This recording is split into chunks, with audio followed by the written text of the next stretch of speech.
Good evening, ladies and gents, wherever you may be around the world, and welcome to Splendid Isolation number 240. As always, to give people time to join the stream, I'm going to start us off with a tune. Take up the white man's burden, send forth the best ye breed. Go bind your sons to exile, to serve your captives' need. To wait in heavy harness on flooded folk and wild. Your new gods sullen peoples have devil and have child.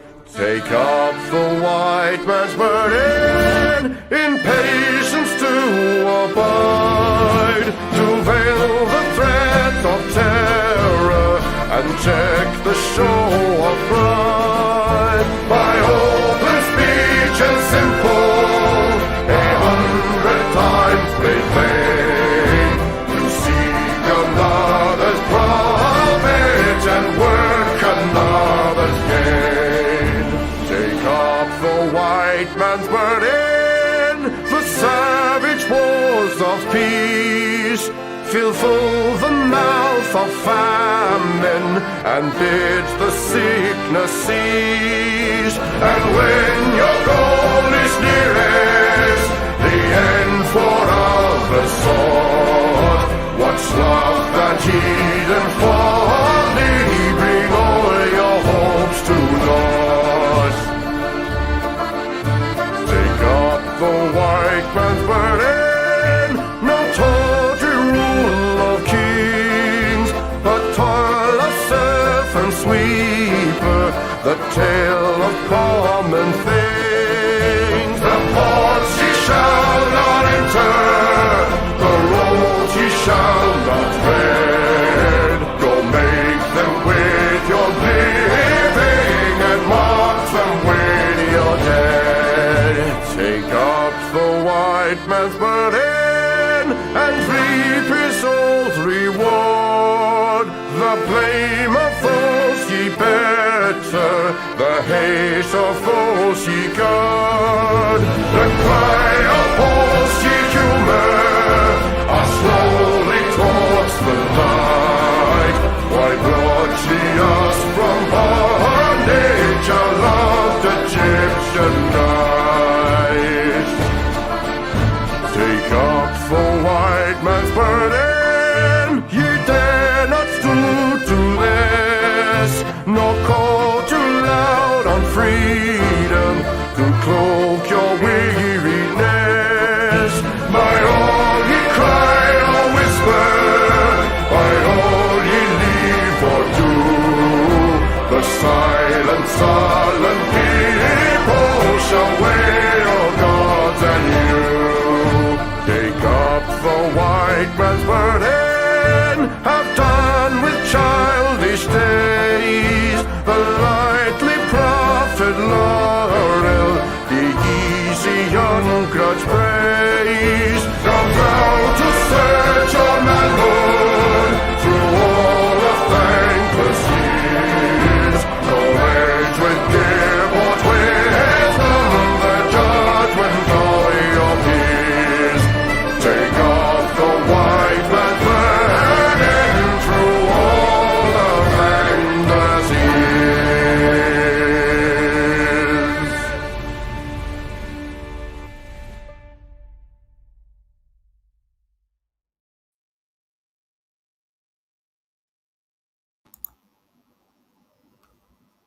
And that was, of course, the excellent for a start. If you like good music, please do go and check out his YouTube channel. Okay, guys. Not quite sure what people are going to be talking about this evening. That's probably a Sorry, good thing. I thought I was not mute. I thought I was muted. Sorry. I'm not sure what people are going to be talking about mostly this week. I know what one person wants to talk about. Mitch, did you have a first topic for this evening? I'll screen share them. It's not really a big topic in the sense of it, but it's just more sort of geopolitical where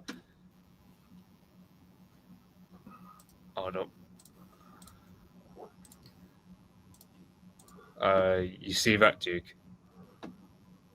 Hang on a minute, I'll put it on the screen. Yeah, There you go. that's basically it. Yeah, so essentially what has happened is Pakistan has now extended their nuclear umbrella to Saudi Arabia, and the backdrop of this is you had that I think it was this week or last week where those Hamas negotiators got smoked in Qatar by Israel Yes. with Americans either Trump admin they either knew about it and let it happen or they greenlit the operation. Either way, it's now You can't see Israel carrying out a strike on Qatar without clearing it with the US government first, to be honest. yeah, and also the Americans have a base in Qatar, so what's happened now is everyone in the Arab world, in the Islamic world in general, everyone's now getting jittery about America. They're thinking, well, we can't trust America to have our backs. They are so dedicated to Israel and all the Zionist crap that they are willing to just set this bad precedent that you just can't trust America with diplomatic negotiations. So you have the Saudis, they've now gone cap in hand to the Pakistanis, going, "Can you provide us your nuclear umbrella?" Worth bearing in mind, I mean, Firas Modad, who was on the Lotus Seekers, he did a segment about it, but I can't. Yeah, we have not uploaded it, so I can't reference it. But essentially, he said, so the Saudis and Pakistan, they don't really get on historically. It's kind of, I believe they believe in the same form of Sunni Islam, but other than that, there's not really. Yeah, there's plenty of extremist mosques in both Saudi Arabia and Pakistan. Many of which are imported to Britain, sadly. But from my understanding, the Crown Prince of Saudi Arabia has been trying to, like, in some levels, like de-Wahhabi influence in Saudi Arabia, and of course Pakistan's brand of Islam, like the actual subcategory of Sunni Islam, there is Deobandism, which was like just a straight up anti-British school of thought, anti-Western. I did actually invite our mutual friend Bede on, by the way, who would have been the guy to talk about this, but perhaps he's busy. Yeah, and of course, most of the mosques in this country that have the Pakistani grouping also adhere to that sort of Deobandi branch of Islam, which is also, the framework that the Taliban, because of course Taliban originate in Pakistan, and then crossed into Kandahar, which then became their base of operations to spread throughout Afghanistan. So it's quite funny because in some ways, Wahhabism, the birthplace is in the Arabian Peninsula, and Deobandism, both Sunni, both quite extreme and anti-Western, intolerant against liberalism, which maybe some of us would be, maybe share some sympathies. But for them, I mean, both of them are also quite ethnocentric. They're quite ethnocentric to their bits. In some ways, I would say the Arab version of Wahhabism, particularly Saudi Arabia, is then, and there is a hierarchy within the Arab world, within the Islamic world, that obviously they would view themselves as the original founders of Islam, so that they are the purest and the rightful inheritors of the Islamic faith and the Islamic world. Yeah, no, I don't disagree with anything you say there. I mean, I would just point out that quite a lot of Middle Eastern nations used to be allied to the British. But these days, that would be very foolish because the British armed forces are now so destroyed and so small that Britain couldn't defend Britain, let alone someone in the Middle East.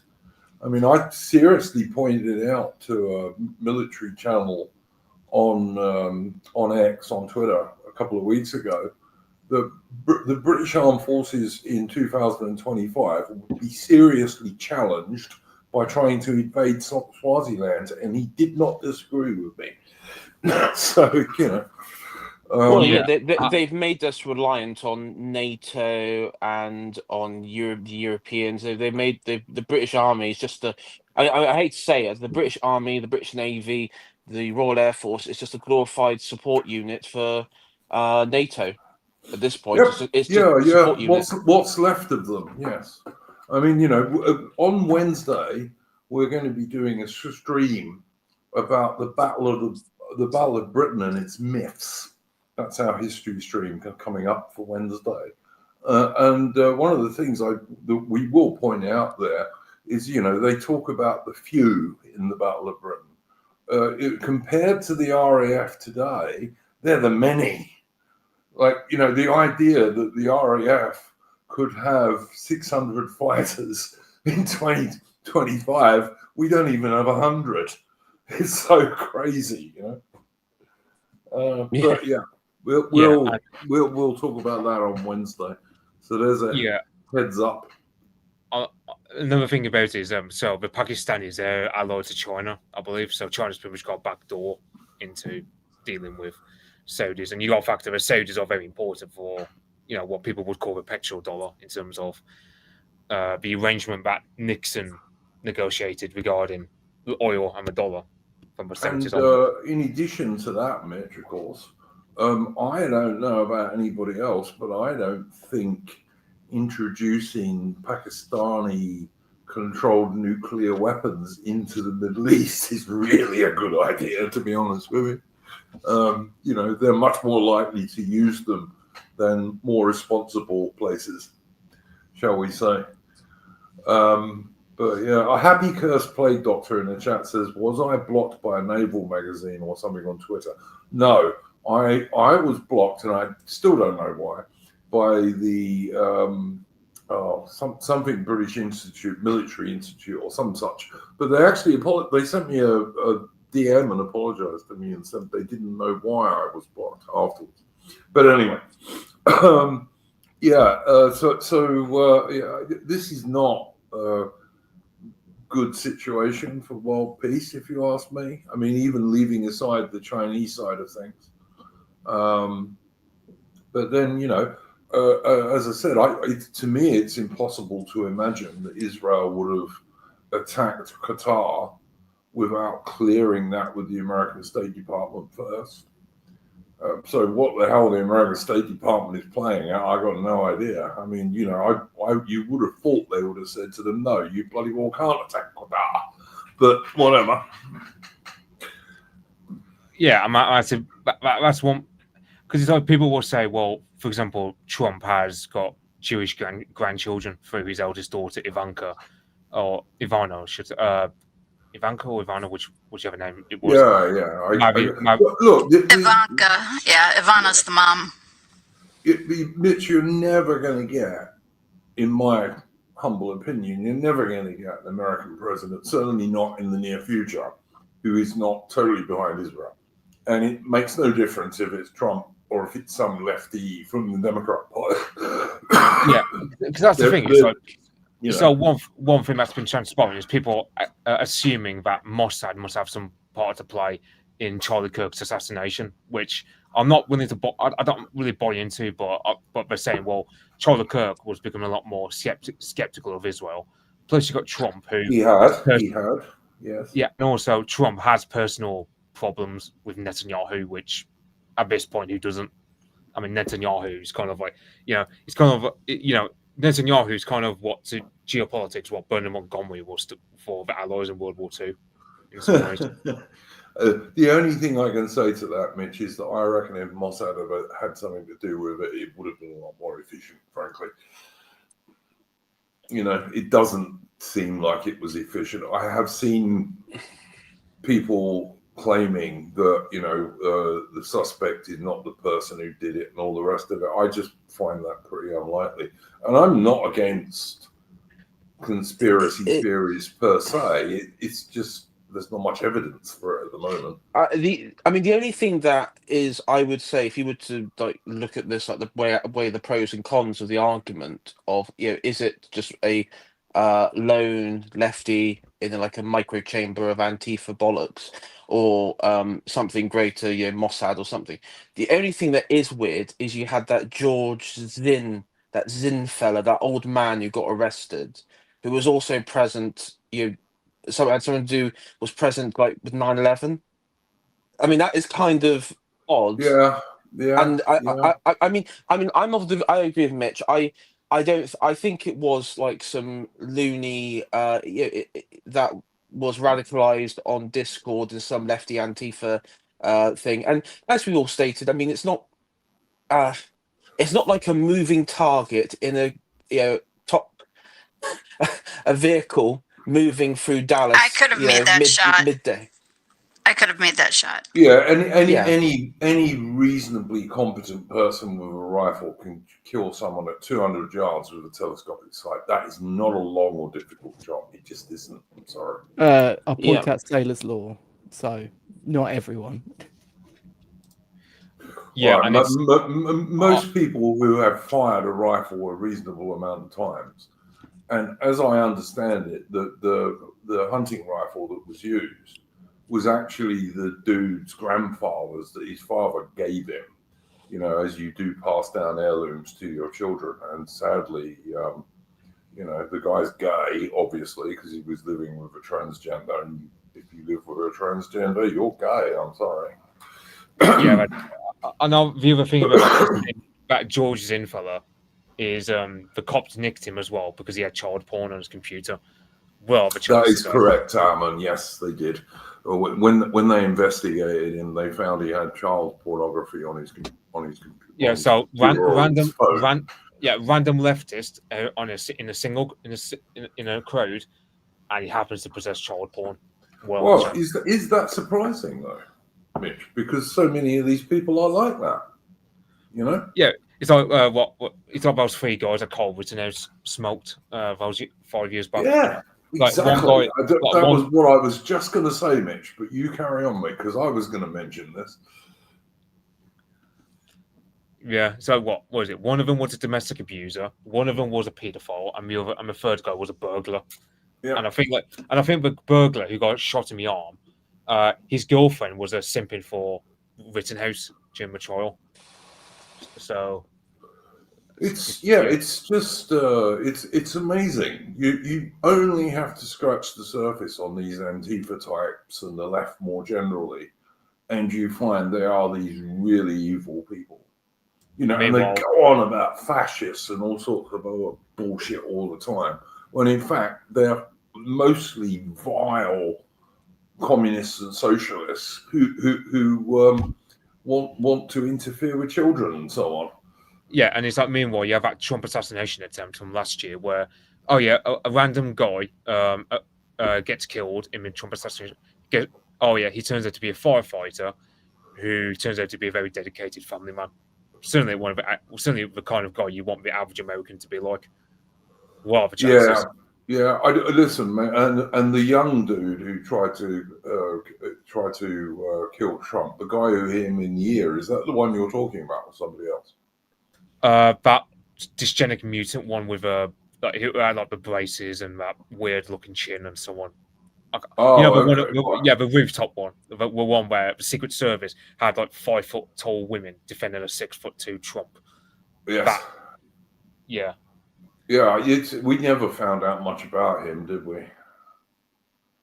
We never really found out much about him. It's almost as bad as people probably don't remember this now. But do you remember that random dude who opened fire in Las Vegas on people? Oh yeah, the hotel that hotel. We never found anything out about that bloke. Never, not a thing. I mean, all right, it was under Biden, but since Trump has come to power, there's never been an update on it at all. I think that is classed even to this day as the deadliest mass shooting in America, as well. And there's no motive for it. There's no nothing. We didn't find out anything about that dude, basically. Oh, someone says it was under Trump. I beg your pardon, Count Duckegg. But, oh, okay, 2017. But as I say, we never found anything about this dude. Do you know what have you ever heard of that Dan Blazinger chap who's like a social media fella? No. He I think he sort of lied about his he's US, he's American, but he lied about his like service. Dan Blarian, that was it. Who lied about he sort of lied about his service. He was present at the shooting, and all I remember is there was a clip of him running over to some cops who were taking cover behind the small wall in the car park, and he says to them, "Give me your gun. Give me your gun. I can help." And he goes, and the cop was like, "Dude, fuck off. I don't know who you are." Yes, indeed. It's very strange. But, America is a big country with a lot of people in it. And I don't know. I'm deeply suspicious about the FBI for the most part, as are many otherwise very patriotic Americans that I know. And I'm not too sure what Trump was doing putting the Indian dude in charge of it, but whatever, he did. So,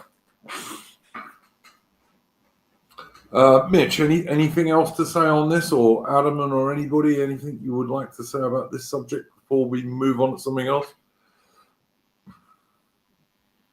No, not me. Okay, I guess Adam, what's your first? Oh, sorry, Mitch, unless you had anything to add to it. You're muted at the moment, Mitch. Oh, perhaps he's AFK. All right, Adam, did you have a first topic for this evening? Did you want to talk about the H-1B changes in America? Yeah, for sure. Since we were talking about America a bit anyway. Yep. I mean, I haven't really got can I just, before you start, Mitch, that's Adam, can I just say one thing? Apparently 4chan are booking up all the tickets at the moment, so that they won't have a chance to get across. Well, I mean, this comes into effect like tomorrow, right? Yeah. It's from the original White House briefing, it kind of seemed like it was going to affect all H-1Bs, existing and new. But now they're saying it's only affecting new, and people seem confused about whether it's even going to affect renewals. But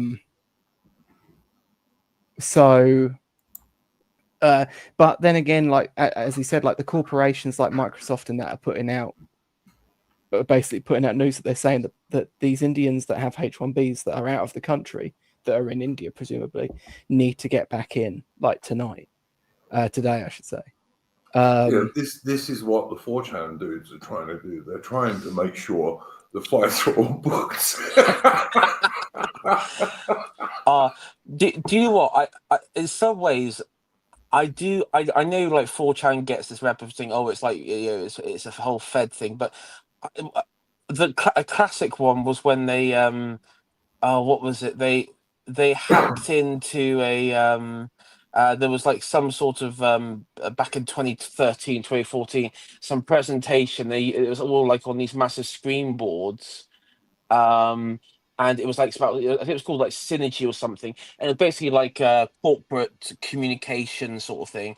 And you had all like these massive like touch boards, these screen boards, and somebody who was there went on to poll and said on 4chan and said, "Oh yeah, can you like use a hashtag? You use the company hashtag," and they just filled it with. Basically Hitler memes, gore, and I mean, it was just like a whole like what you'd expect. Yep, that makes sense. Adam, anything else you want to say about that one? Well, I'll be honest. I don't know. Like, it's still a win, right? You know, a lot of people are doing the whole feel free again award thing, but it's still like even and admittedly, like there is. I mean, I'm sitting here saying it's a win. Yeah, of course. The problem is that we need this to not be something that can just be undone the moment Trump's gone. And if it's only affecting new visas, and there's still a fuck ton of them over there, an incoming hostile regime, like let's say a Democrat regime under Gavin Newsom or whoever it is just gonna just wipe that out. Whereas if we've seen actual real drastic change, right? Like I get why people get funny about this. You get this with you'll see this with the sort of realpolitik, slightly more laissez-faire types on the right who talk about Brexit, and they'll say about how you have to have like these gentle transitionary periods. But sometimes you just need to pull the plug. Sometimes you just need to rip the blaster off. Yeah. And I will say this, Adam, and who controls Congress and the House in America at the moment? Is it Trump or is it the Democrats? Is it Senate controlled by Republicans and House of Representatives is more Democrat for the time being? But this is the thing: Trump can't hold either of them because there's still so many rhinos in the Republican Party. Yeah, that's what I thought, actually. Yeah. So, in effect, anything Trump does, unless he has an iron grip on all the Republicans, including the rhinos, as Adam so rightly says, it's all dependent on another Republican winning the next election, basically. I will say that I think was it Barry Voice? I think it was who was saying, "Oh well, so in the whole context of the whole Jimmy Kimmel thing, where he got taken down, and she went, well, you do. I hope conservatives realise that when the Democrats come back, they're going to use this power, but even more." And it's like, well, they banned Trump last time, so all she's doing is telling the conservative side, basically, you've already crossed the Rubicon by having won the last election. You better curb stomp the left while you're in power, so that you know the next election is guaranteed for JD Vance, because I do think JD Vance will be the next presidential pick, and it will likely win. More than likely, yes. I mean, so you talk about Gavin Newsom. I don't. I mean, Gavin Newsom, he kind of burnt himself a bit, I believe. Quite recently, yeah. Was it the ice rays or something? I can't remember precisely. But yeah, it's. And then you've got Ilhan Omar, who she's become like a stickler for controversy lately. But I just don't see anyone on the Democrat side who's actually able to be a competent leader. Well, I was just going to say, Aubrey Alley, we'll ask our guest who's an American about this. Aubrey Alley, go on. Oh, I just think she's vile. I think she and Cory Booker and her comments about Charlie Kirk have been disgusting. And the Democrats have some real winners. I think that if anything happens, they should really maybe have their eyes opened a little bit to see how some of these people have responded to Charlie Kirk. Aubrey Alley, could I ask you to move a little bit closer to your microphone, please? This not working. Maybe it's not working. Oh, no, you've cut out. Oh. All right, she'll be back. But yeah, I mean, Aubrey Alley, of course, is a MAGA supporter and a Republican, and she's a bit more of a right-wing Republican than she was before the murder of Charlie Kirk. So yeah. Right, but I mean, the thing is, I said Gavin Newsom as a sort of a consideration, but the thing is that I mean, Gavin Newsom, it's kind of like, do you remember when before the last election, and they were pretending Kamala Harris had this real grassroots thing behind her because she had a TikTok video that had thousands of likes. People were talking about that in the office at work, and I just went on TikTok, went to Trump's TikTok account, and just read out the likes. And it was out of the previous dozen videos that he posted, only one of them had less likes than this apparent viral video of hers. Yeah, so it was all, but they seem to be doing the same with the Gavin Newsom. Again, I'm not American, but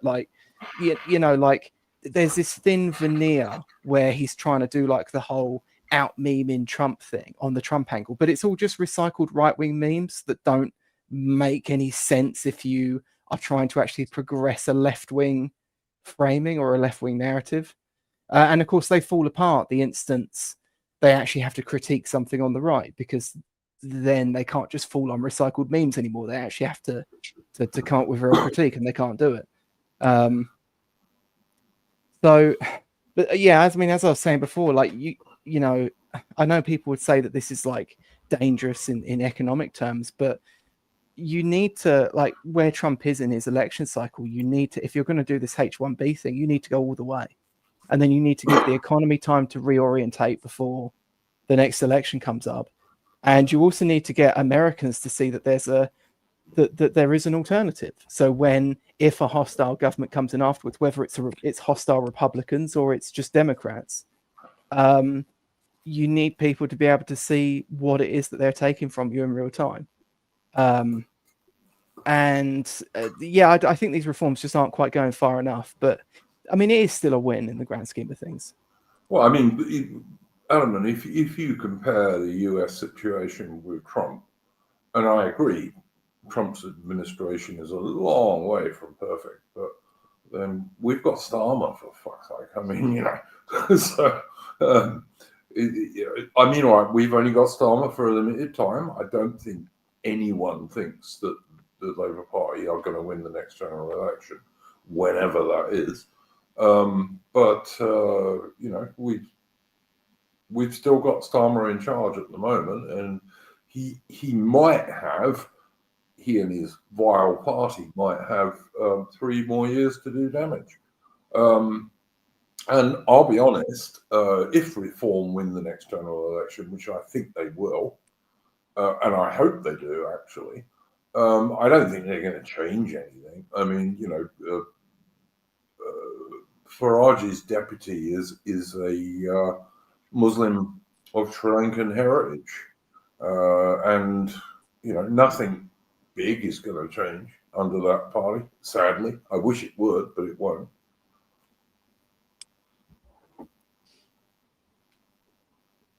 I'm just conscious that we're going to be, when I get to Aubrey, she's going to be talking about American subjects again. And whilst I'm quite happy to cover American subjects when they're important, this is mostly a British and Old Commonwealth stream for people in the audience and people watching this later.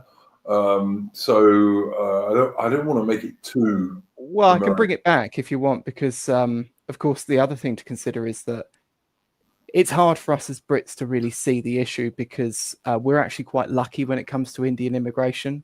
Like, we had bouts of Indian immigration in the past, and it was actually Indians who were administrative staff in other parts of the empire being brought here.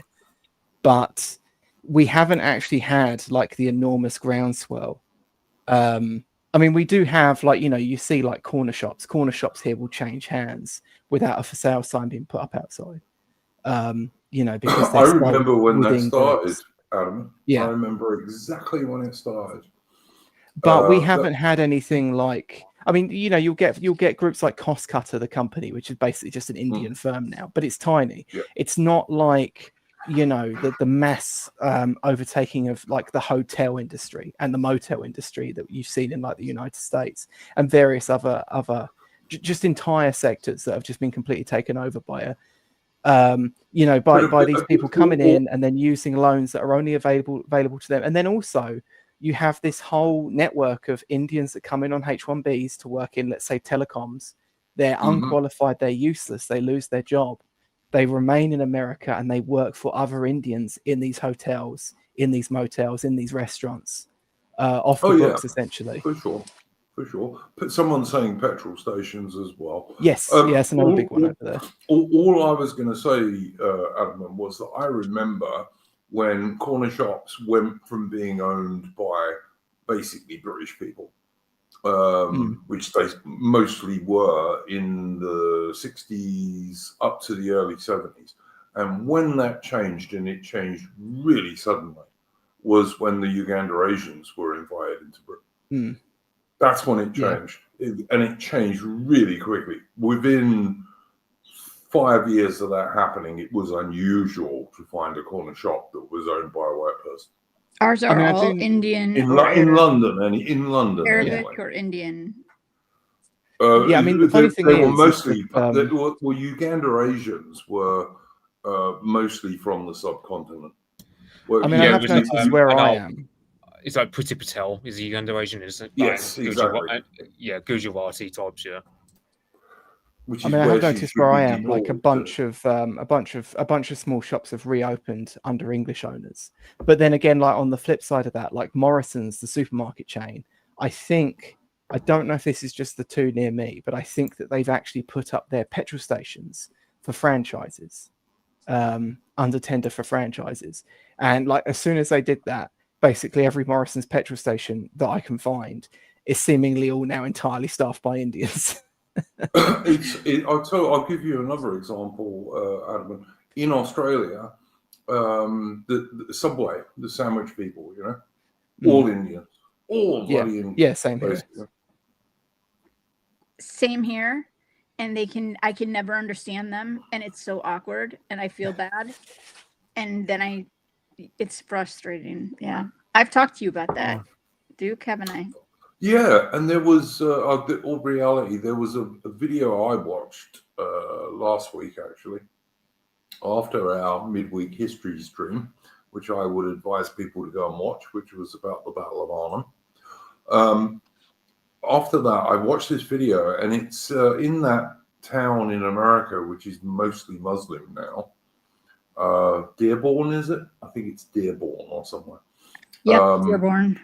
Yeah, and there was a white guy there, a local American resident, who went before the the people who run the city to complain because they were trying to change the name of one of the streets to some Islamic State dude.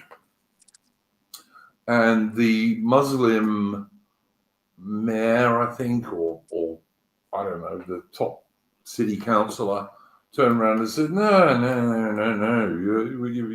we're in charge here now. He actually said that to him on a video. I believe and it.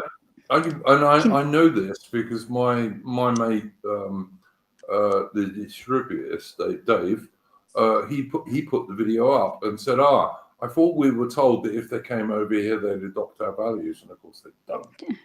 Can you guys hear me now? Yes, it's much better. Okay. Yeah, okay, much better. Okay. Thank you. I mean, really, you just need some militias in that part of America to put a reign of terror on those people. But Yes. In I'm Minecraft, with you on that. I'm beyond talking about Minecraft or Legoland World of Adventures or Roblox or whatever. So we get banned.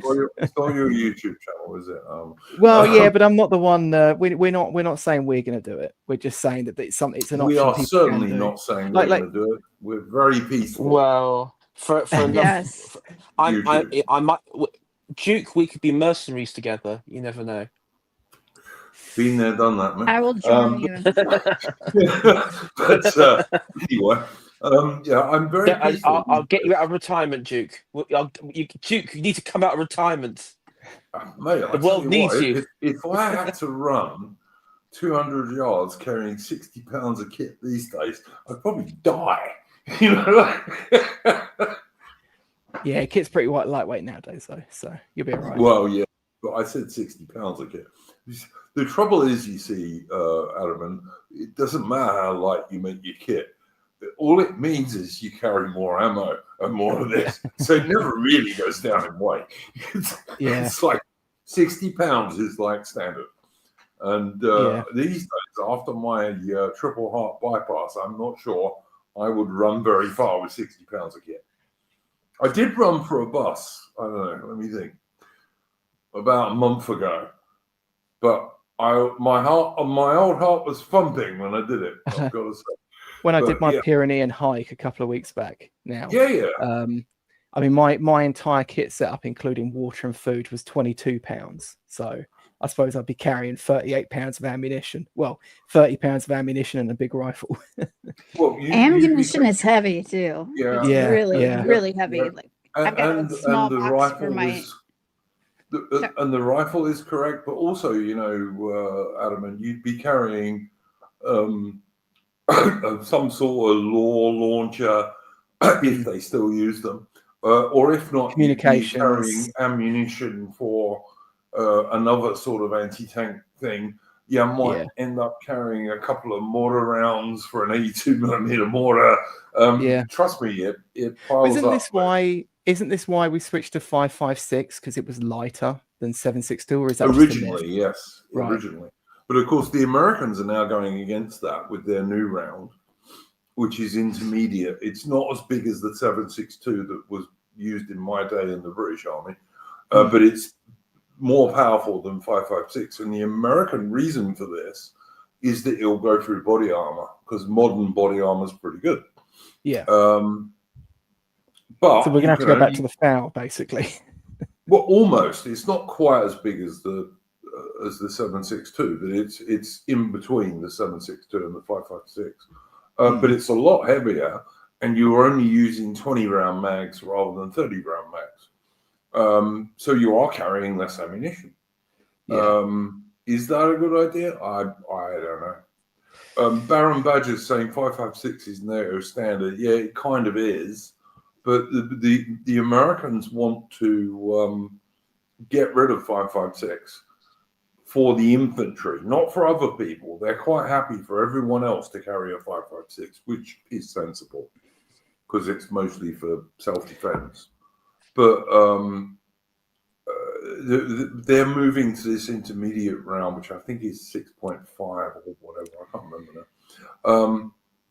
But then, of course, the Brits, for example, have a 7.62 designated marksman's rifle. It's not a sniper rifle. It's a designated marksman's rifle, and you have one of those in most sections. And but this the thing is really though, from Afghanistan, where you had when you look at like Afghanistan and the rest of it. I mean, it seems like, at least in the wars we've been fighting for a little while now, squads will go through so much ammunition. The idea of going back to, let's say, a 20-round magazine kind of seems a bit absurd. I have seen American soldiers moaning about this. I have. But you've got to understand, because I'm an old bastard, basically, and I think 7.62 was a good round, because if you hit someone with a 7.62, they stayed hit. Whereas, but surely you can have a drum magazine as part of your weapons platform now. I mean, surely that's not outside of the realms of very complicated. They're very complicated. They're very heavy. So my ex, he was a saw gunner, and I guess a 5.56 light machine gun, by the way, guys. He and those are really heavy. The rounds. It's like a belt fed machine gun, and that's really heavy. Well, the Brits used to use those, Aubrey Ali. The British Army used those in Afghanistan, and supposedly they've been withdrawn. But I still sometimes see pictures of British soldiers carrying them, so I don't know. Well, he said that sucked carrying that when he would, jump from the plane. I don't know what you would have done if he'd have been carrying a GPMG. Look, I think 7.62 saw guns on drum mags for every soldier, and we'll give them the TRT we were given to the Troons. Yeah, you can't really do that, Mitch. Adam, you can't really. There's various reasons that this is not the stream to go into. We'll only hire soldiers that are all white dudes over 6'2". I'll tell you something, Adam. What used to happen in the parachute regiment was, in the parachute regiment, they would give the smallest guy in the section the GPMG, what everyone else calls an FN mag, including the Americans these days, which is a very heavy gun. It's like 24 pounds with no ammunition. It's a good machine gun. Don't get me wrong, it is. We used to have T-shirts of it with a picture of it on it saying "Peace through superior firepower," but it's heavy. It's like 24 pounds or something like that. Yeah. And that's without giving it ammo. And like in Northern Ireland, the guys with those in Northern Ireland will carry a 50-round belt, which would take about 5 seconds to fire.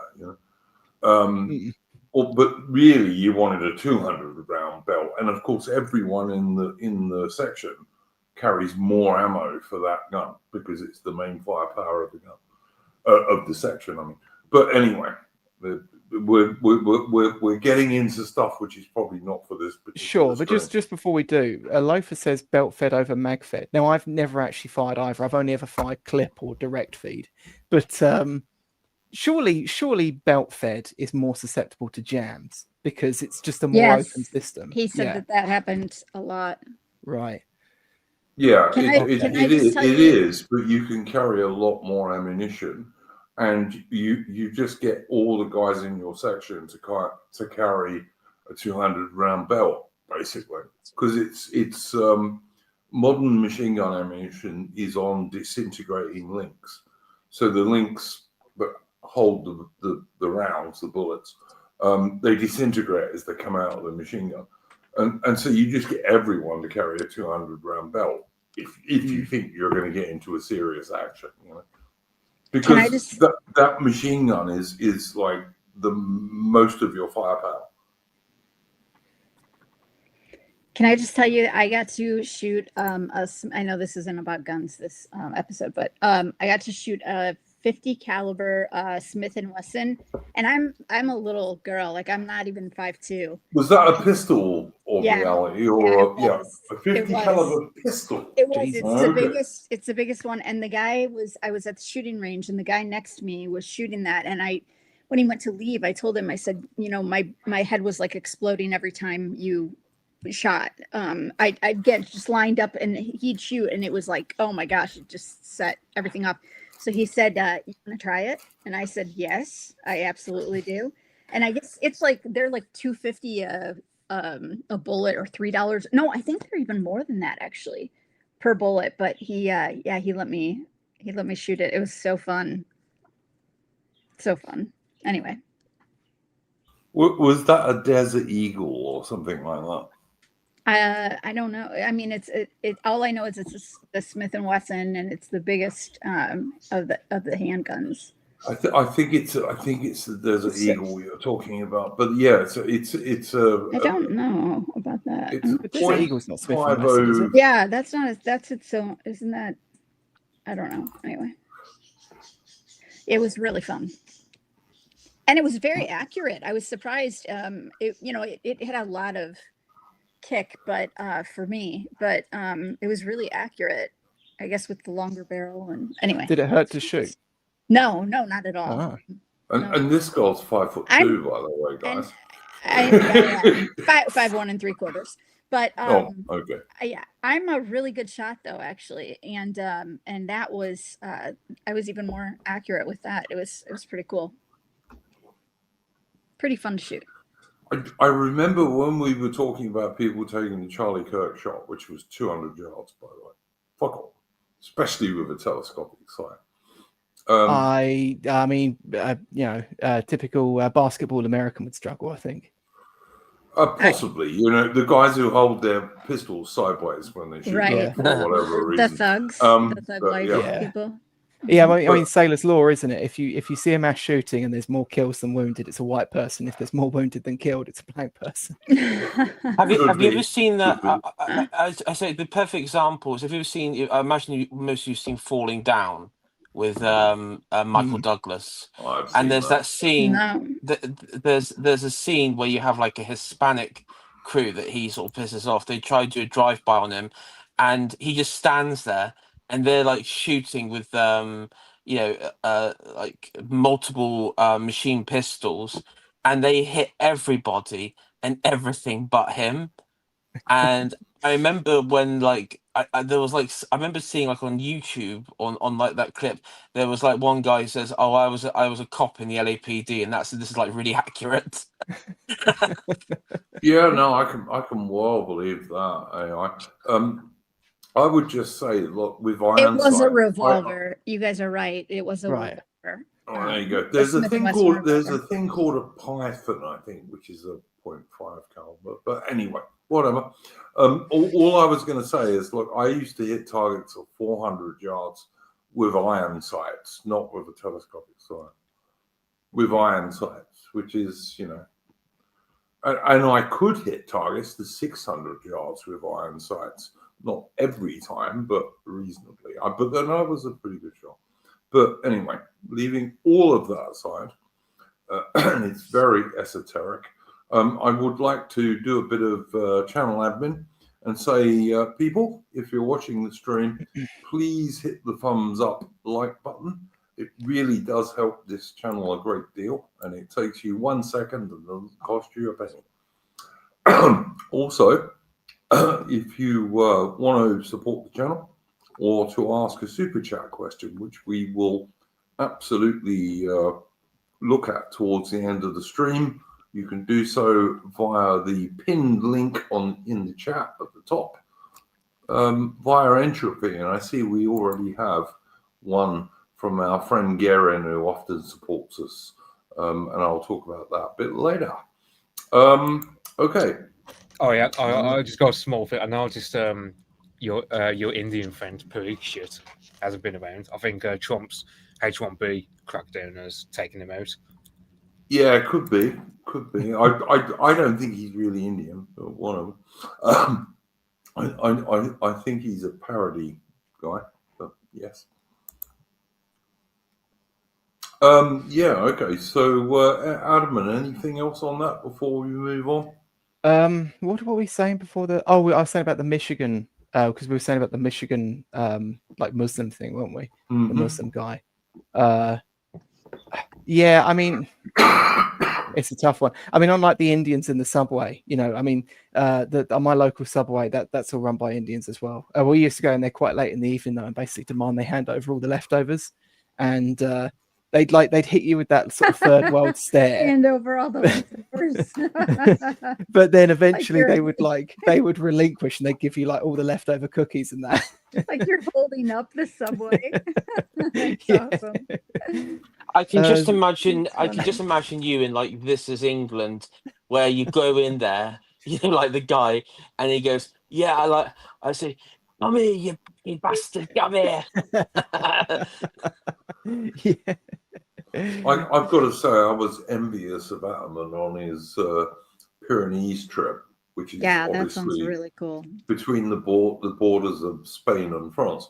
And Ataman saw some of the places that Wellington captured during the latter stages of the Peninsular War as he was invading the southern part of France. So I'm envious of that. It's pretty good. They could do with some work on some of those old memorials. They are getting quite tatty, like quite unreadable, basically. But yeah. And another thing as well was that was quite cool. I mean, I was following this guidebook, and the guy who wrote the guidebook, he was trying to talk about the Civil War, the Spanish Civil War in the guidebook, but he really had no clue what he was talking about. There's a bit where he seemed to think the Republicans won it. But it was quite cool as well, because there was loads of bunkers and like little forts built along it. And apparently Franco like put this order through that he wanted to have this massive fortification built along there because he was a little worried that Germany might push into Spain.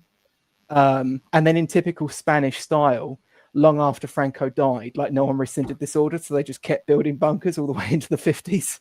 But yeah, some parts of the Pyrenees were pretty badly hit during the Civil War. Adam and I went to Spain in the 1970s, and Franco was still alive, I think. Pretty sure he was. Yeah, 75 was when he passed. Didn't the Basque, that Basque terrorist? Yeah, the ETA you're on about, yeah. ETA, didn't they operate in the Pyrenees as well? Yeah. And but more a bit south of that, and the other guys who tended to, you've got the ETA guys that you're talking about, who were the boss, but then you also had the people around Barcelona. The Catalonians were also another group who don't really like being totally tied into the majority of Spain. But I mean, Spain has become such a liberal shithole since the king took over. It's fair to say. I don't know about the Basques so much, but the Catalans are basically like the Scottish in a way. Like the Catalans don't like being outshone by the Spanish libs. Yeah, also very lefty, which is a bit like some of the Scots. So yeah, because the thing about Scotland, of course, is they got that. Ever since Braveheart, they've always been a lot more. They don't like being overshadowed by the English. So they become a lot more shit-lived than us. When we in English, because I'd say naturally English are right wing, but that's a story for another day.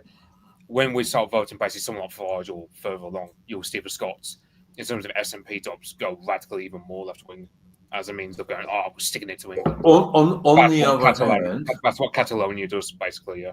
Mitch, on the other hand, I would say this in mitigation to the Scots, and particularly because we've got a couple of really good young Scots guys in our Discord, who I haven't managed to get on the stream yet, but they're most welcome. Actually, one of them has been on the stream, but years and years ago. But anyway, you are now seeing Flag Force in Scotland who are putting up Union Jacks, Scottish Saltaires, you know, the ex-Scottish flag, and also the Scottish Lion Rampant, which was their medieval flag. So yeah, Scotland's coming along, I think, to be honest. I would say the SNP, the support for the SNP, and when you see them when they do demos and protests or even at their conferences, it's very old, like boomer, and even older than boomer Scots who were disaffected with the Labour Party. There's not much young blood apart from maybe a few young foreign bloods that's there. But most of the SNP, when I was in Scotland, on their ascendancy, I noticed that even years and years ago, it was all like just really old boomers. You know, a bit NIMBY-ish old boomers in the Highlands. That's how I would describe them. Yeah, I've also one thing you'll notice also remember in Glasgow, AI, there's always been that divide between the Rangers supporters, who are basically loyalists, and supporters of the Protestants in Northern Ireland, and the Celtic supporters who are actually more Irish than Scots and are used to be often full on IRA supporters. So yeah, sorry. I just worth noting that turnout in Scotland is much lower in Scotland than it is in, say, parts of England. So that's another problem for Scotland, is turnout is a lot lower, especially for the MSPs. You get Scottish Parliament elections. That's why the SNP wins so much, because they're able to just drum out a boomer base. I watched that video, guys. Did you see it? The one, who's the guy? He used to work for Carl for Sargon of the Cat, but these days he doesn't, and he travels all over the bloody place. Oh, Callum. Callum, thank you, AI. And Callum made this weirdo video when he went to Scotland, right?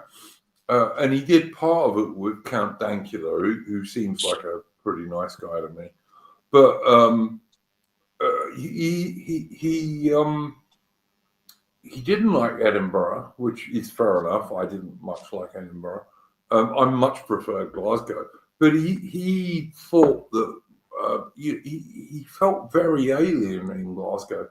And I went to Glasgow many, many times, like donkeys years ago in the last century, I hasten to add. But I never had the least problem in Glasgow, ever. Really nice people. You know, people used to say that Edinburgh was pride and poverty, whereas Glasgow was much more actually Scottish, you know. I went to Glasgow and Edinburgh probably about 7 years ago now. Mm-hmm. And to be honest, I mean, Edinburgh, the joke is up there that Edinburgh is like an English city. A lot of Scots view Edinburgh as an English city. But Glasgow, yeah, I mean, Glasgow sort of reminds me like a bit like Bristol. It's very much like Bristol in some regards. And yeah, it's a university type city. You have like the post industry of the Clyde, along from Glasgow, the Clyde, a lot of like post industry. And of course, when I went up there, you had there was a big derby match between Glasgow, between the Celtic and Rangers, and so you had like that dynamic there. I would say, I mean, to be honest, I would say, Glasgow was like a British city. Apparently, it's quite simple. My parents said it's actually when they went to Belfast, they actually said in some ways it's quite similar. There's a few similarities between that and Belfast, which I know you had Irish migrant who migrated over For sure. in the past, so that would make sense. I mean, personally, my favourite city in Scotland is somewhere like Stirling, somewhere like that. I'm Yeah, sort of like, I used to live in Stirling, AI, and it's midway between Glasgow and Edinburgh, which is why I was able to visit both of them many times. So, yeah, but yeah, I lived in Stirling for a while in Port Street, which is pretty much the main drag there, really. yeah. No, I know it. I lived in I lived in Aberdeen for a while. Cool. It was okay. Dundee was a total shithole, but Aberdeen is the granite city, I think. I think it's yeah, Aberdeen. Yeah. Where is yeah. St. Andrews? It's a golf course. It's a golf course. Baby. No, the school. The school. The university. Yeah. Yeah. Yeah, that's up. Where's that? Oh, that's well, is that in Angus? I can't remember now. I don't know. Aberdeen way. It's not in the Highlands, but it's in the upper bit of the lowlands. Oh, it's in Fife, which is like east of Fife, Stirling. Yeah, Fife. Yeah. Yeah, my ex went there for a little while. Lucky. It's a nice place, actually. Yeah. It's very pretty, anyway.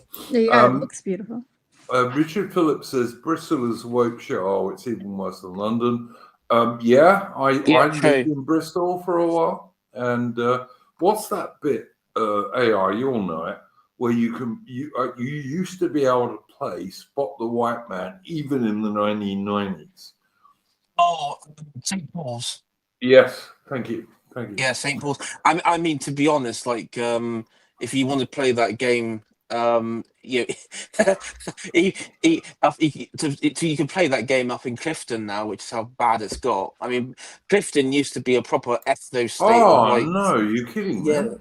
No, it's full of like. The Clifton Hotel is not like it used to be. I used to sit on the terrace of the Clifton Hotel and drink Pimm's in the summer while I looked at the beautiful Brunel Bridge. Yeah, it literally you got like Colombians, you got like fucking Africans and Indians. Even the prostitutes up in the park there are foreign. It's awful. It's like total fucking denigration on all levels. I'm not going to ask you how you know about the prostitutes. Yeah, what's the deal with the prostitutes? I'd like to hear that story. I heard about it on the grapevine. But yeah, Right, no. I listen. As I say, Clifton used to be really nice, and it used to be, as Padfa says in the chat, a posh area of Bristol. I used to sit on there's a big terrace at the Clifton Hotel, and you can sit there and look over the river, and then down to your right is the Clifton Suspension Bridge, which Brunel built. And that used to be one of my favorite things to do in Bristol, but apparently not anymore, it seems, which is sad. And the thing, and also there's like this another thing that really gets me. Every time I go up there, and I go up there maybe like once or twice a month, and I always go over the suspension bridge because it's like, number one, it's quicker, and also, I mean, it's a suspension bridge. I'm not going to not go over it. And there's always like some little Asian girl or boy, and they're on those electric scooters, and they just weave in and out of traffic and on the pavements and everything. And I'm like, I wonder how many people they've killed, and they're just like, it's kept on going. Yeah, I agree. Aubrey Alley, I know you wanted to talk about AI. I will come to you next, mate. I know you wanted to talk about Charlie Kirk and the aftermath. I'll keep it to a minimum because including, of course, the vast number of leftists, and I'm so happy about this, who have been sacked. I know for celebrating his brilliant. death, and I am so happy about this. It couldn't happen to better people. Absolutely, or more appropriate people. Anyway. Right. Exactly. Yeah, they're terrible people. Yeah, I don't know what happened to that website last week that exposed Charlie's murderers. It's just gone off the radar. Like, it just says everything's working all right. The website where they're putting all the these people on the right are just going through and they're listening to they're going and just finding these people that have posted, and they're just calling them all out and getting them fired, and it's wonderful and beautiful. Yeah, I noticed Metatron had like a bit of a to and fro with Destiny. I saw that. God, he is hideous. Destiny is an evil bastard, guys. Let me just tell you this, all right? The thing is that he called Metatron a cock, which I find funny. Given Destiny was a literal cuck with his own wife, yes. And I don't think Metatron is at all, actually. And he's an Italian guy, by the way. But anyway, leaving that aside, 1 minute, guys. Just let me finish this, and you can all have your say. Destiny is in legal problems because he has women who send him nudes on the internet, which he then sent around to all his friends, which is a low-life scum move, right? And Alabaster is correct in the chat. He should be called Destiny, actually. Women who send him nudes, he was sending them around to all the people he knew on the internet. But also, Destiny is in a potential problem because he was actually involved with an underage girl. And she was so obviously underage that he even asked her online, "You don't look very old." And she never showed him proof. He got her to fly over to meet him and then did the business. You know, he had sexual intercourse with her, and she was 17 at the most. And at this time, Destiny is like I think these days he's in his late 30s, but at the time he was in his mid 30s. So he wasn't just a bit older than her, you know what I mean? Yeah, he's got a son. Destiny's a scumbag. He's a scumbag. Yeah, Destiny's son is only a few years younger than me, I believe. Like, I don't know, teenage years or early adulthood. He's basically absolutely. Yeah. Padfa says allegedly. Yeah, all right, Padfa, allegedly. Destiny is allegedly a scumbag, and he is. But he's a lefty, you know. He's always been a lefty. I mean, his son is like worships Hitler. I mean, given the dynamic of the family, I mean, I could probably understand why, a weak family, weak sort of, oh no, I won't say anymore. I'll get myself into trouble. But yeah, his son's like right wing, is it? Yeah, it sounds like just uber right wing. Yeah, like there's so many ways that he's a horrible person that we don't even have to say allegedly. Well, this is the thing as well. Like I hadn't heard from him in years or seen anything about him in years, and I watched a clip of him talking, and I don't think it was like really recent. It was probably a little while back, but he looks like he's on, or he's probably a prolific user of speed. His eyes are so shifty, aren't they? They just go back and forth, back and forth, back and forth, back and forth. And he does that sort of weird sort of face twitchy thing that they do. Yeah. His jaw.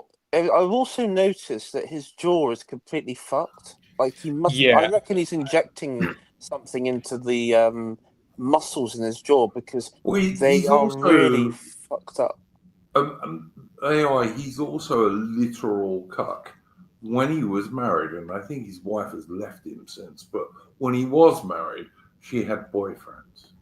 Yeah, it was an open relationship. And if you're in that, you're a cuck, mate, and you ain't. I remember he was arguing with somebody online, and you had he had like some black guy dancing with his wife behind him in a really like sexual manner, and I was just like, he was arguing with like some random guy online about policy, and it's just like someone in this chat was like said, "Listen, I can't watch this. This is just like second, third, fourth hand embarrassment. Like this is awful. This is an awful thing to have to witness."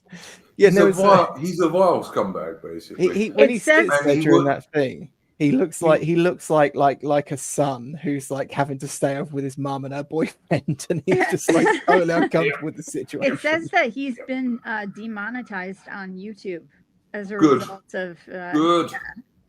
That's Yeah. phenomenal. It's one disclaimer. There was so some people were saying, "Oh, he's been taken off Twitch. He got taken off Twitter ages ago. It's more Kick his streams on, so I'll kick him." All I would say is the thing about Destiny as well is he's seeking martyrhood. Like he's coming out with some of his egregious crap because he hopes that someone will take him out, like in the same way that Tyler Robinson took out Charlie Kirk. He's open for something like that, just so that way he can have some sort of martyrhood complex about himself. Yeah, I thought that as well, Mitch. Because I think he's got nothing really left to live for. There's nothing in his current like his sort of like political commentary career, if you could call it that. If you could call it that at all, there's nothing that he can develop on from now. So, it's kind of like a sort of in some ways, he first came back onto the scene, or my knowledge of the scene, a year ago when we talk about Callum. He was Callum, aka the one that worked with Carl. He went on a Lawrence Southern stream over a year ago now, talking about the riots, Southport, and the rest of the country. Bit of a cold boxer there, mate. But yeah, all right. Yeah, yeah, and Talking about Lauren Southern, yeah, to say nothing of getting married to an Australian Fed, but all right. Okay. apparently Lawrence Southern had some relationship with fucking Destiny or something like that. It That's- Yeah, says she that did. there Yeah, were she also did. videos of She him did. having sex with men too that came out. So But just that is entirely Allegedly. possible. allegedly. No, that's entirely possible. That's entirely possible. But yeah, sorry, The Callum. only reason I even know Destiny is because a guy I really like, Dave the Distributist, debated him once. And Destiny used to do the classic socialist, communist, Mott and Bailey type arguments, And Dave was very unhappy with himself after the stream. He didn't think he won it clearly enough. Although, as I've since pointed out to him, like Destiny is such a scumbag human being, it really don't matter. He's a terrible debater too. I mean, Him and Dean Withers. I've noticed there's like a school. There must be like some sort of school they, or some sort of class they practice this. Like first, it's like Mott and Bailey. That's the standard leftist argument. Then it's like, well, actually, define what your definition is. They'll sort of dance around definitional terms, and then they'll appeal to. Yeah, it's all about frame game, mate. Yeah, it's all frame about game statistics. And then the other one, which is like the universal one, is if we talk really fast, then we can throw our opponents off, and make it sound like we have superior knowledge or something like that. that might be the Adderall too. Actually, That could be. yeah. I take Adderall. I have to take it for narcolepsy, so Yeah. I feel for that. But I actually think Ben Shapiro back in the day, he took it. Like some of those clips, he's like going double speed. That guy. Yeah, I don't know. Like even his little hat is like shaking as he's. His little.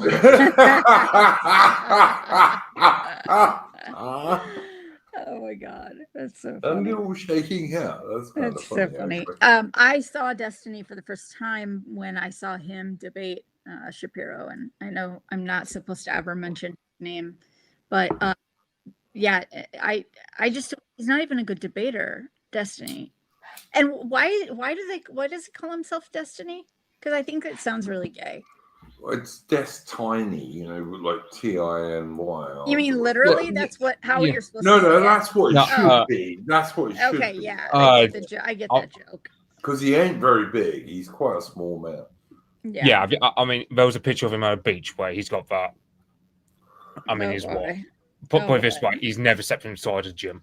Never stepped his foot inside a gym. You can tell that much. Yeah. He's never stepped outside in the countryside. His only job before he became, and let's be clear about this, guys. He was making tens of thousands of dollars a month on BreadTube, which is the left-wing YouTube. He was making a lot of money, hundreds of thousands of dollars a year. This is why he was able to get underage girls to fly to his state and do nasty things to them. And this is why he was having all sorts of women would come on his stream, and he would he's known for physically assaulting them even sometimes. Wow. I think I could kick that guy's ass. Baby, he had a porn star on there once, right?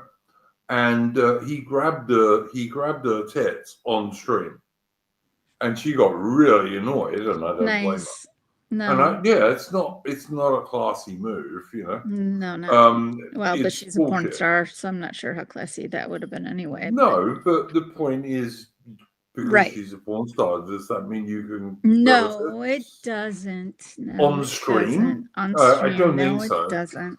But that was what Destiny did, and as I said, my friend Dave, the distributist, he debated him on a stream once, but of course Dave at this stage didn't know what a low-life scumbag Destiny was, or I'm sure he would have just said, no, I'm not debating him, because Dave's a gentleman. But anyway. The worst debate that Dave did was with that guy in that banana suit. I mean, he shouldn't have done that. I know what you're talking about, AI, and Dave used to have this thing. I have to debate everybody.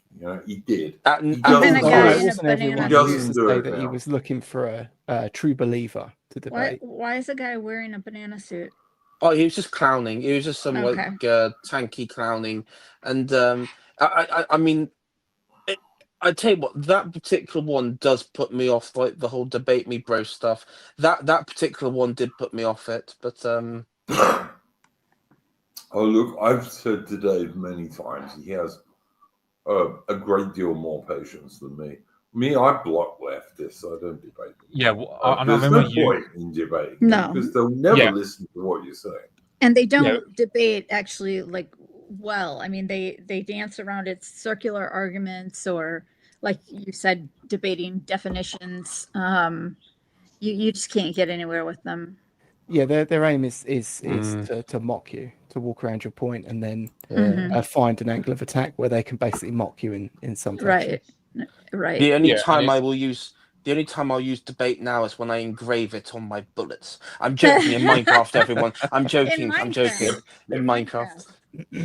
No, fuck it. We'll be on Minecraft at this point. Look, no, but honestly, Destiny is a vile scumbag cuck of a human being, and he used to be making hundreds of thousands of dollars a year on YouTube. But he clearly still does well. No, he does. No. It's rapidly decreasing. He doesn't seem at all worried about it though. So he must have other forms of income. No, he doesn't seem worried about it, but he could end up going to jail for having underage porn on his computer. But we can hope. He does appear on the Piers Morgan show. I know that he's recently been on that a few times. I couldn't believe I saw that's the last time he was on. Yeah. That's why he's getting in trouble now, and I guess has just been demonetized because of. And don't get me wrong, guys. I detest Piers Morgan. He's a scumbag human being, but whatever. Yeah, I'm not a fan of him either. Yeah, I will say. I mentioned Dean Withers. It's worth knowing Dean Withers.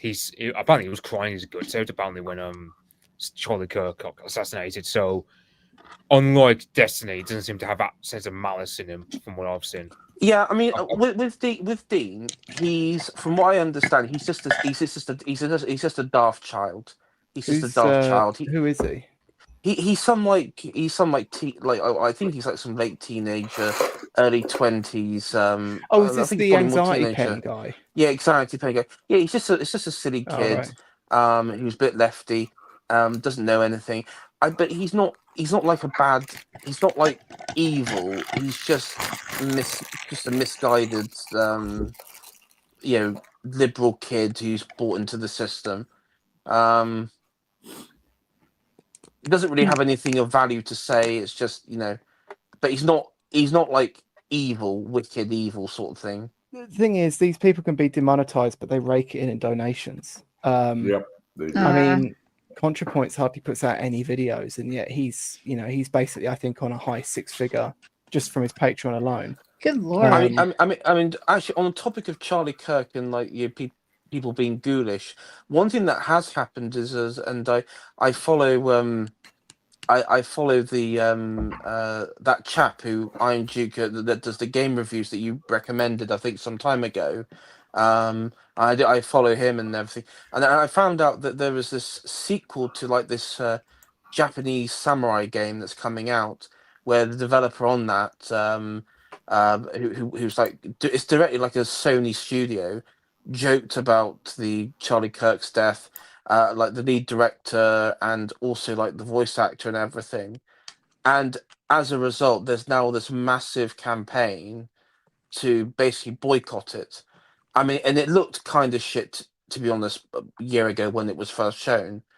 But yeah, there's like a big boycott attempt, and interesting to see how that plays out. And maybe it won't. It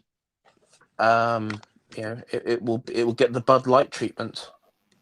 Well, the original game with the Black Samurai guy. No, not that one. No, it's not that one. It's Ghost. The original one, I think, was. I'm just searching it now. It was called Ghost of Tsushima, and this one is called Ghost of Yoti. Ghost of Tsushima looked actually quite decent. It was accurate. You play. Yeah, no, I remember that. Yeah, I remember that. I never played it, but I saw it. No, I've never played it either. I just remember seeing like clips of it. It looks okay.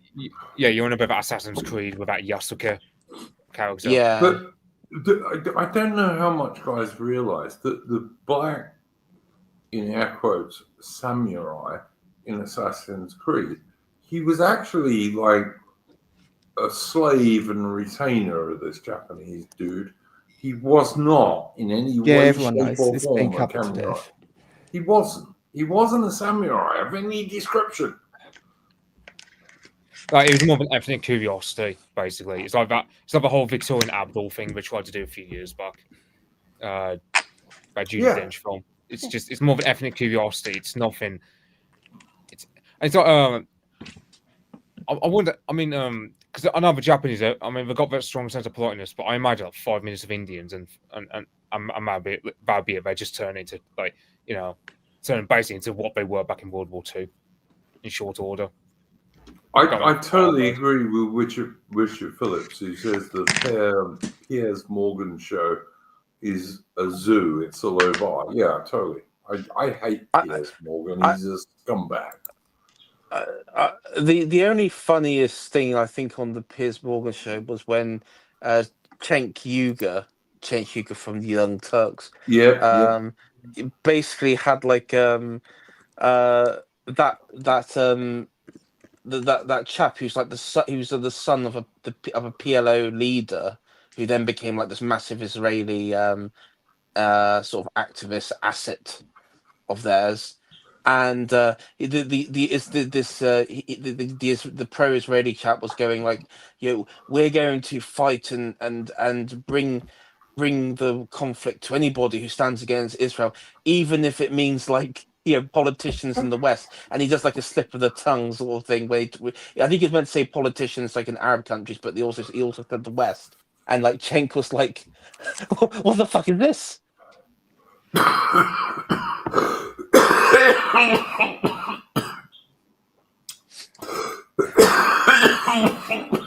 Oh, you killed him. No, you didn't. Really, the bit I liked of Cenk was when someone brought up Cenk's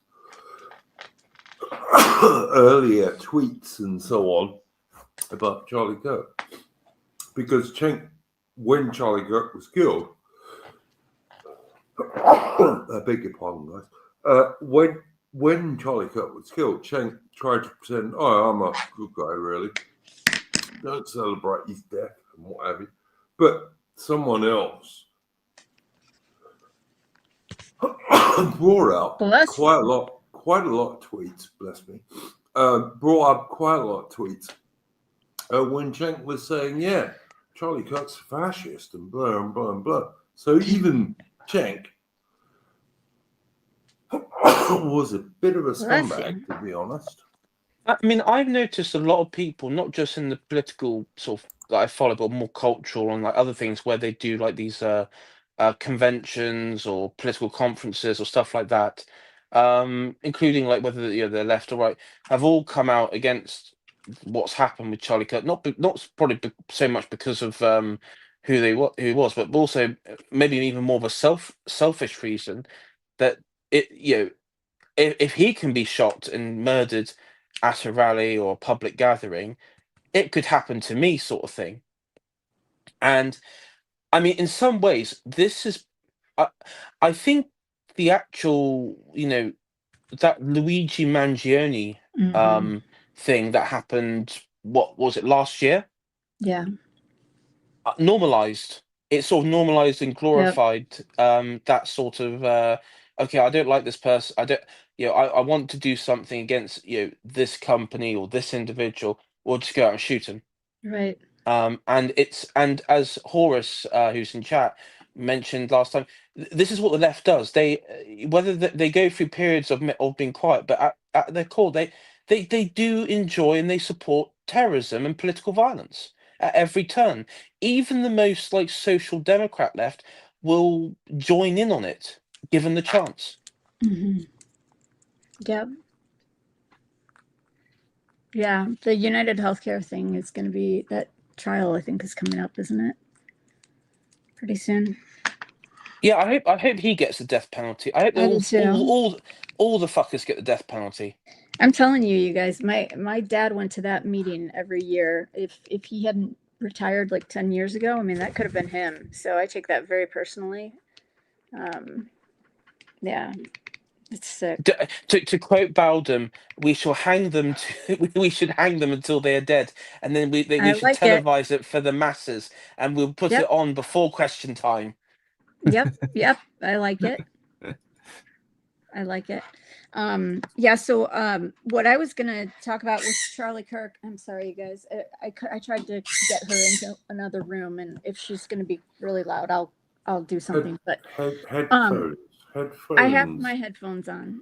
I have them on. She is really loud. But she can be. Yeah. That's Domino, the conure.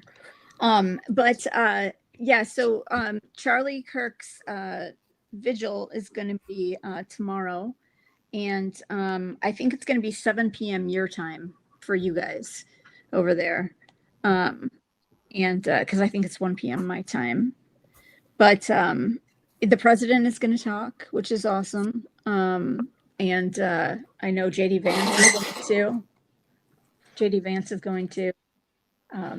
So yeah, but yeah, all I wanted to talk about was really just the fallout, and I'm still, I know I sound like really tired, but I'm still like just burnt out about the whole thing because I'm still so pissed off about it all. And like I was saying to Duke yesterday, I think it was, that, I was about like justice before, I stood for that. Now I stand for like vengeance, and I know my bird, and no, she's got a lot to say about this too. She knows her mom is upset about this, but yeah, she is, and she does crush things. She bites all the time. She's a little monster, but yeah. Yeah, the whole Charlie Kirk thing is, and you've got these people like The View. You know, the women on The View are like some of the most vile people in the world, I think, and or in the U.S. And they're coming on there and they're like, "Oh, Charlie Kirk, it shouldn't have happened to him. It shouldn't have happened to him." And you know, all these people, they're the ones that throw out all this. Stop it! All this. Okay, I'll mute it. You guys take over. Wait, what's that? Usa Pretty Boyden? Is that what I'm supposed to teach her to say? Who's a pretty boy? Absolutely. Oh, thanks. So, I'm a girl and I like animals. Okay. Yeah. You guys didn't need him to tell you that, right? I mean, Baby, Aubrey Ali is a girl. Like, she likes all the little bunny rabbits in her suburban garden. She likes birds. She likes dogs. She likes cats. I do. You name an animal. More than most people.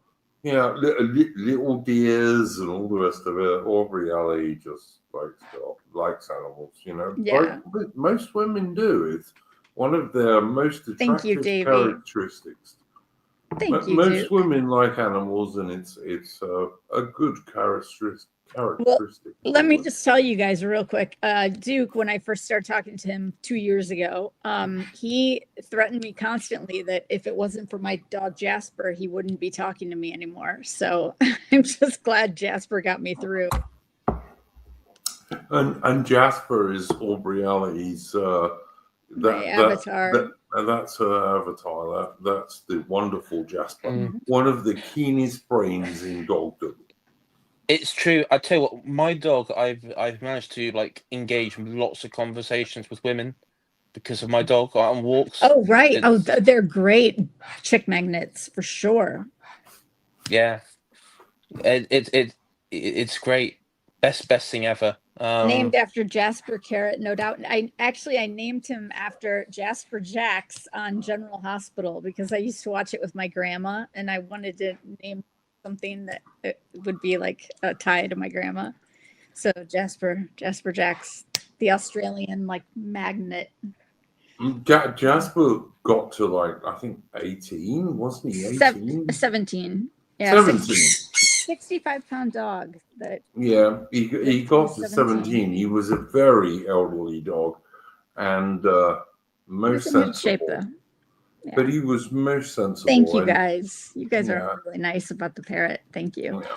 And he used to look after Aubrey Ali. He did. Because he did. He was a good boy. I've never loved a man more than I loved my dog. I should say that. So hopefully don't blame you. Someday I'll come along. Like, it'll take my heart a little bit more, but Jasper was the love of my life at this point. Yep. Yeah. Jasper was cool. Yeah. Well, he sang to you guys too one time. He sang. He did. He used to be able to sing "Happy Birthday." Yep. Yeah. Yep. And not many dogs can do that, but Jasper could. He was the best dog in the world. Let's just say it. But anyway, yeah. So Charlie Kirk tomorrow. Okay, Domino. Seriously, tomorrow at 2 p.m. my time, so 7 p.m. your time, I think. And they're of course going to have protesters because people are so shitty. But and have you guys seen all the songs that have come out now too? That's like the new trend now. They like Eminem's come out with a song for him, and Rihanna, and all these people who I guarantee these people never supported Charlie Kirk, but whatever. I'll take it. I'll take it. But yeah, I'm just so over it. Guys, if AI ever gets gunned down in public, do not. Well, I repeat, do not allow Eminem to make a song about me. You are commanded. People in chat are commanded to use all necessary methods to stop that from happening. If you get gunned down in public, I promise We'll take I'll them out. play a Rihanna stream about Mm. well, How about Britney Spears maybe or something? I'll take them out for you, AI. But no, Britney Spears is all right, but no, I'm thinking Rihanna. No, just do a Kate Bush. Do a Kate Bush. That'll be more fitting, I think. From a Oh, Ed Sheeran did a song too. He's a Brit. Ed Sheeran. Yeah, we don't talk about him much on this channel. I'm sorry. No. God, I always do that. I mentioned You do. Supposed to always. Yeah. No one, no male cares about Ed Sheeran, baby. Well, if I'm killed, I want a Dateline episode made about me. So. All right. That's Dateline, Keith Morrison. Anyway, Henry Long is saying, "Is Candice right about who did it?" Let me guess who Candice is claiming did it. Could it be Israel? She's saying Israel. Student. Let me just say some of that probably has to do with her hatred now for Ben Shapiro as well, and the battle that's going on. Well, I can understand that, even though I don't transfer everything to Israel. No. I don't like Ben Shapiro at all. But I mean, well, whose side are we on, man? Auntie Ruckus or Ben Shapiro? Well, that's a difficult choice. Well, yeah, no, I refuse. I'm stepping over that. Wow. Yeah, that's a difficult choice, guys. Gotta say. I mean, listen, I can't describe how much I hate Ben Shapiro, but you know, I wouldn't hate Ben Shapiro if he lived in Israel and only did videos about Israel, but he doesn't. I mean, gun to the head, it probably, probably Candice. I mean, the thing is, the problem with Candice is she's doing this whole schizo thing at the moment with Macron's wife, Brigitte Macron, and everything. Who might well be as bad as she says. Could be. Yep. Could be. Oh no! I'm sorry. I love me conspiracy stuff like Bigfoots and UFOs and everything. Yep. I'm more inclined to believe Bigfoot than the other. I'm sorry. Look, I think she's just an old lady who was his teacher, who just took over Macron when she was his teacher, who was 25 years older than him. That's what I think happened. But could she be a bloke? Yeah, absolutely. She's feminine to me. We are going to find out soon because apparently Mrs. Macron she's going to produce photographic evidence. I mean, to be fair, she could have done this like a couple of years ago and put the whole thing to bed with one photograph. And is it her? It might not be her. It could be somebody else's private parts. Well, all she has to do is I hate to say it, but it's a strip off, go to one of those walk-in mirrors and just take a photo of herself with the mirror. She did that, but that's not what's going to happen, is it? AI. What's going to happen? Well, that's what I would recommend. That's what I would recommend. Yeah, I reckon it's going to end up being like individual photographs, which may or may not mean anything. I mean, look, I know Macron is a very sick individual, obviously, right? He just is. And why is he with a grandmother? I mean, I'm sorry, I don't get it. All right, I like MILFs. Don't get me wrong, MILFs are nice. I'm of that age. No, I'm married a young man, so let's be nice. No, baby, you're not the same as what we're talking about here. All right, stop it. You're talking about a 21-year-old soldier and you. But we're talking about a guy who literally would have been like 10 or 8 when his wife was of age, you know?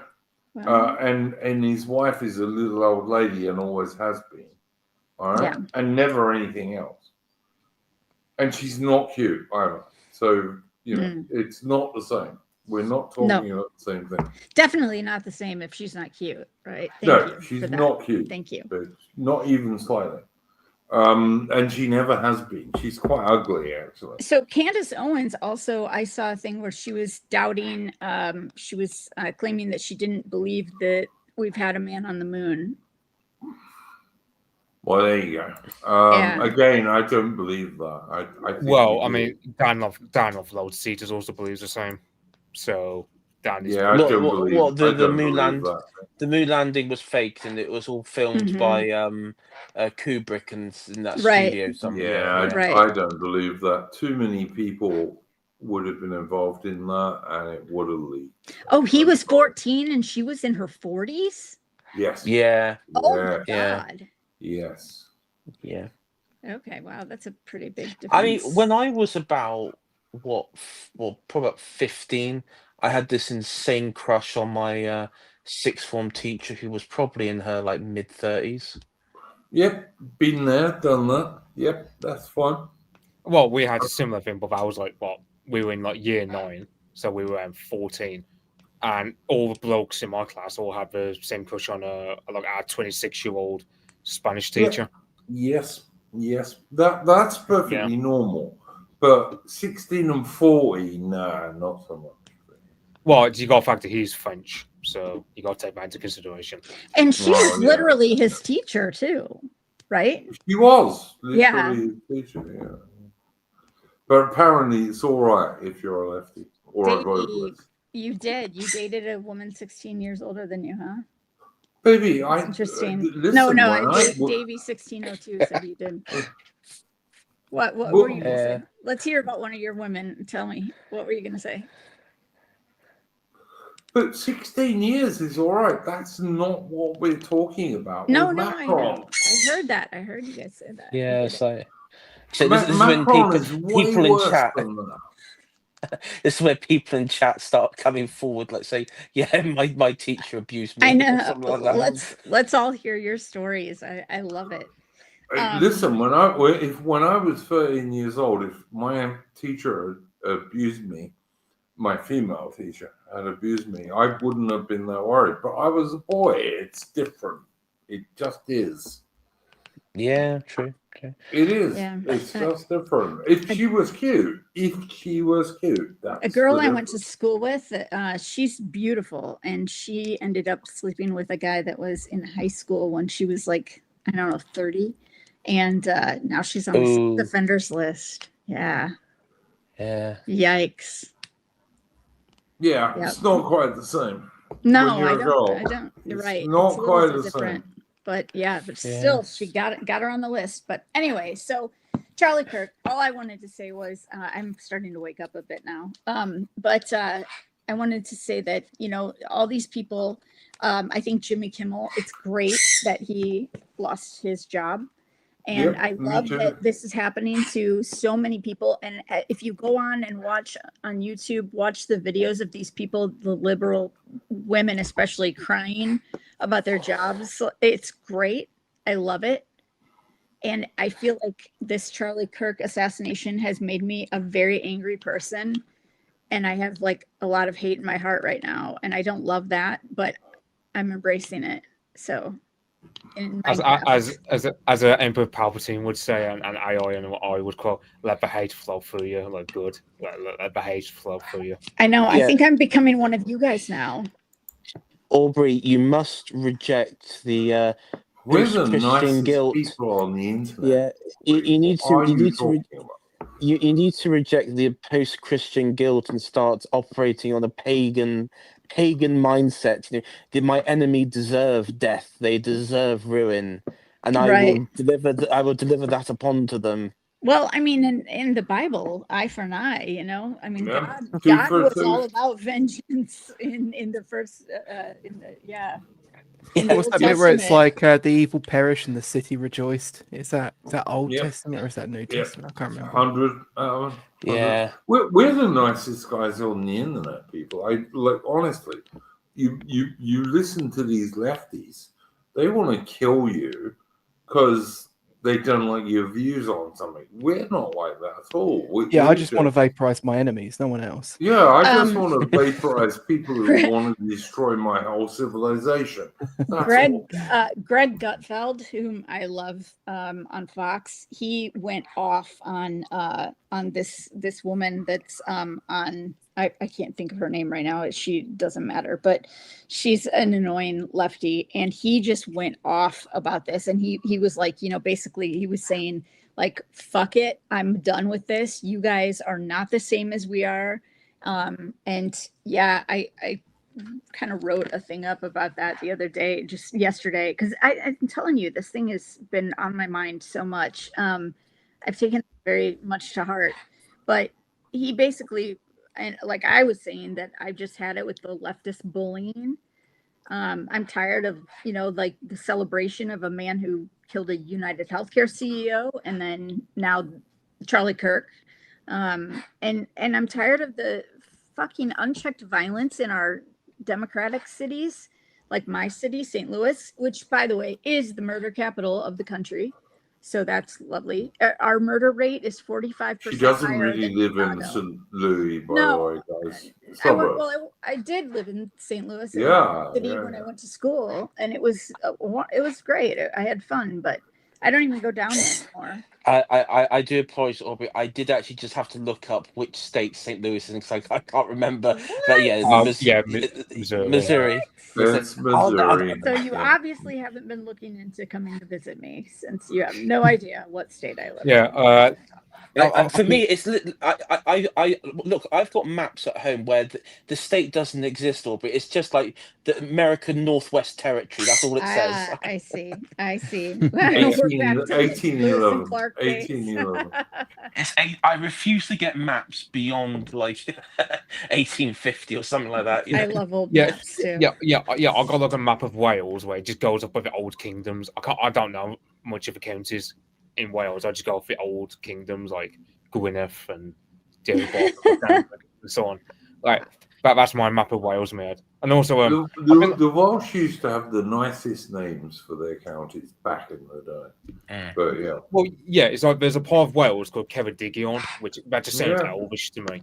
Like you can see what there's a reason why the elves in Lord of the Rings, they speak a language that's basically just a fictional version of Welsh.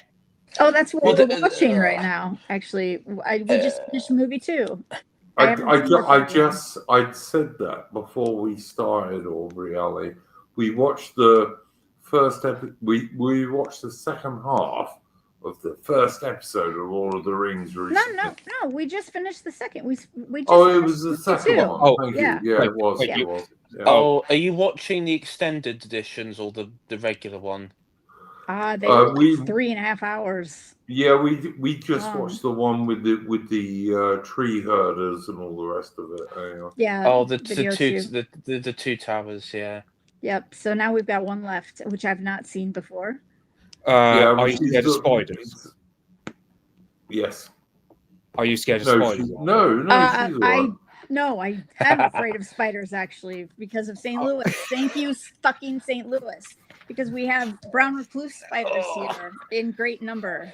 She's not She's not really I moved here, and my boyfriend in college was a baseball pitcher, right? And he was bitten on the foot while he was sleeping, and he woke up and had to go to the ER, and they said they might have to he might lose his foot, and he would never be able to pitch again, which he did end up being able to pitch again. But that scared the hell out of me, and so now I'm petrified of spiders. And yeah. She's got the shrieking animal you can hear, who will definitely defend her from spiders. Yes, even when she's asleep. Yeah, you're right, Sonny Jim, about that. Missouri should give St. Louis to Illinois because it's right on the border. East St. Louis is the hood in Illinois. Yeah, we should. Are you afraid of giant elephants out of interest? No, I'm sorry. I should stop there. No, I'd be spoiling territory. And I have held a tarantula. I'm not afraid of. I wasn't afraid of spiders before. So no, if they're in that movie, it's not going to scare me. Oh, so So it's only the giant spider, right? You might be afraid of, and No, it's just the brown recluse, and they're little, so I won't be afraid. I'm tough. I'm very tough. I don't know. Those giant Yeah. elephants are Yeah. it's scary sometimes. I don't know. I would hug She's it. tough. Okay. I would hug it. I will likely die because I'll see a bear and I will get out of my car and go hug it, and that will probably be the day that I will die. well, it's like how's the rhyme goes? If it's brown, you lie down. If it's black, you fight back. If it's white, good night. I've never heard that before. Yeah, I've heard that. Yeah, I would just want to hug it. I mean, with the polar bear, I mean, you're gonna die either way. You might as well go You're out going to fighting. die whatever you do. Yeah, with yeah. the You might as well go out fighting. Go out epic, cool like that. You guys haven't seen me with animals. My neighbors call me Snow White for a reason. Yeah, yeah. She And is not really the- good with animals. not the, Woke. Except hummingbirds. Hummingbirds terrify this guy. Well, their pointy beaks when they come at your eyes are terrifying. I know and, they're disgusting, to be but honest. no, I just caught one and saved its life. You did. You yeah, did. a week I and a half remember ago. that. It I took was forever. quite proud of you. I was not going to let him die. I was quite proud of you. Yeah. But yeah, but generally Aubrey would have an army of like bunny rabbits and budgerigars and little things. You know what I mean? Yeah. Yeah. And big animals too. But yeah. Well, I mean, it depends on what kind of rabbit. I mean, if you're thinking of a rabbit, if you're thinking of a rabbit from Monty Python, then she's all right. Or if it's a rabbit like, or if you're talking about a rabbit that I had as a kid who ran out of a hutch only to be licked to death by the dog. Yeah. Different story. Yeah. I had a mountain lion walk through my yard one night when I was sitting out with my bunnies, the wild bunnies. It was verified actually. Maybe. No, it was okay. I don't need to tell the whole story, but anyway, this mountain lion, we locked eyes and it just walked right past me. Could have been a lynx, guys. Could have been a lynx. Okay, no, it was bigger than Jasper, so it wasn't a lynx. But anyway, yeah. So that was kind of cool though. But that's my story. Okay, well, that's all I've got to say. There we go. Having said all that, most of which was completely nothing to do with what we were talking about. I'm sorry, you guys. I'm sorry. Let's look at our super chats, and we have 3. Oh, sorry. Could I just? Sorry, Andrew. Could I just just mention something quickly? Because I'd like for my bit. Yeah, I'm sorry. Did I miss you? Yeah, we didn't. We didn't. Oh, I'm so sorry, Harry. Yeah, of course you can, mate. I beg your pardon. I didn't realise I missed you. I did want to talk about this. So, in Britain, in sort of a comical way, the Jeremy Corbyn Sarah Sultana party, called Your Party, has sort of descended depending on who you believe. There you are. Yeah, depending on who you believe. If I believe the crusty old communist or the Islamo-commie, socialist, depending on who you believe, there has been an internal coup and descending into factionalism, where Sarah Sultana sent off the other day a portal to members of Your Party, of this new party that her and Jeremy were, along with the independent Muslim MPs, ways for their members to pay in various membership membership criterias, ranging from monthly to every year, annually, that sort of stuff. And then, in a sort of bizarre twist, Jeremy Corbyn, along with the other Muslim MPs, people. Muslim MP, yeah, came out and said this was unauthorized. This has nothing to do Yeah. with the Cancel it. party. Cancel it Can, if you can, paid them. cancel it. And then Sarah, hit back and said, no, this was authorized, and then attacked Corbyn and his sort of fellow MPs as being like part of a sexist boys club. Apparently, people did try and cancel, and that so far, I don't think anyone's been able to reclaim the money, or even being successful in cancelling their membership through that portal. And it's not even, tell me if I'm right, AI, as far as I know, Jeremy Corbyn has never agreed to being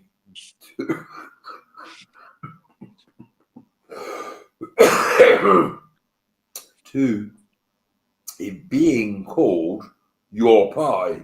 He's never agreed to that, as far as I know. No, I think it's just a placeholding name that was decided by Sarah Sultana about a month ago now, or some time ago. This was like just a placeholder name, because they were going to. I think they were going to have like an election, like a vote within within this sort of grouping on a party name. And I mean, your party was just sort of what came was sort of became known by pundits in the media and even Zara Sultana. I think the name came from Zara Sultana's idea personally, but yeah, it wasn't even decided. I mean, even technically, because they're all independent MPs, they're not even officially declared a political group in Parliament. There is no, technically, there is just a collection of independent MPs who are agreeing to work together. And yeah, they've before they even created the party, it's just descended into factionalism.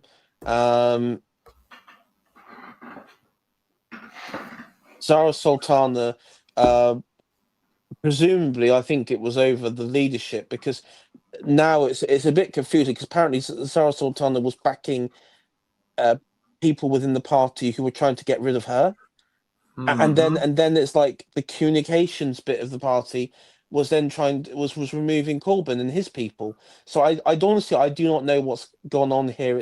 I jokingly compared it to like the death of Stalin, with the various when they were trying to remove Beria and everything. I did a tweet yesterday where I was saying it was like that phrase, like, Georgie, press the button, Georgie, press the button under the desk.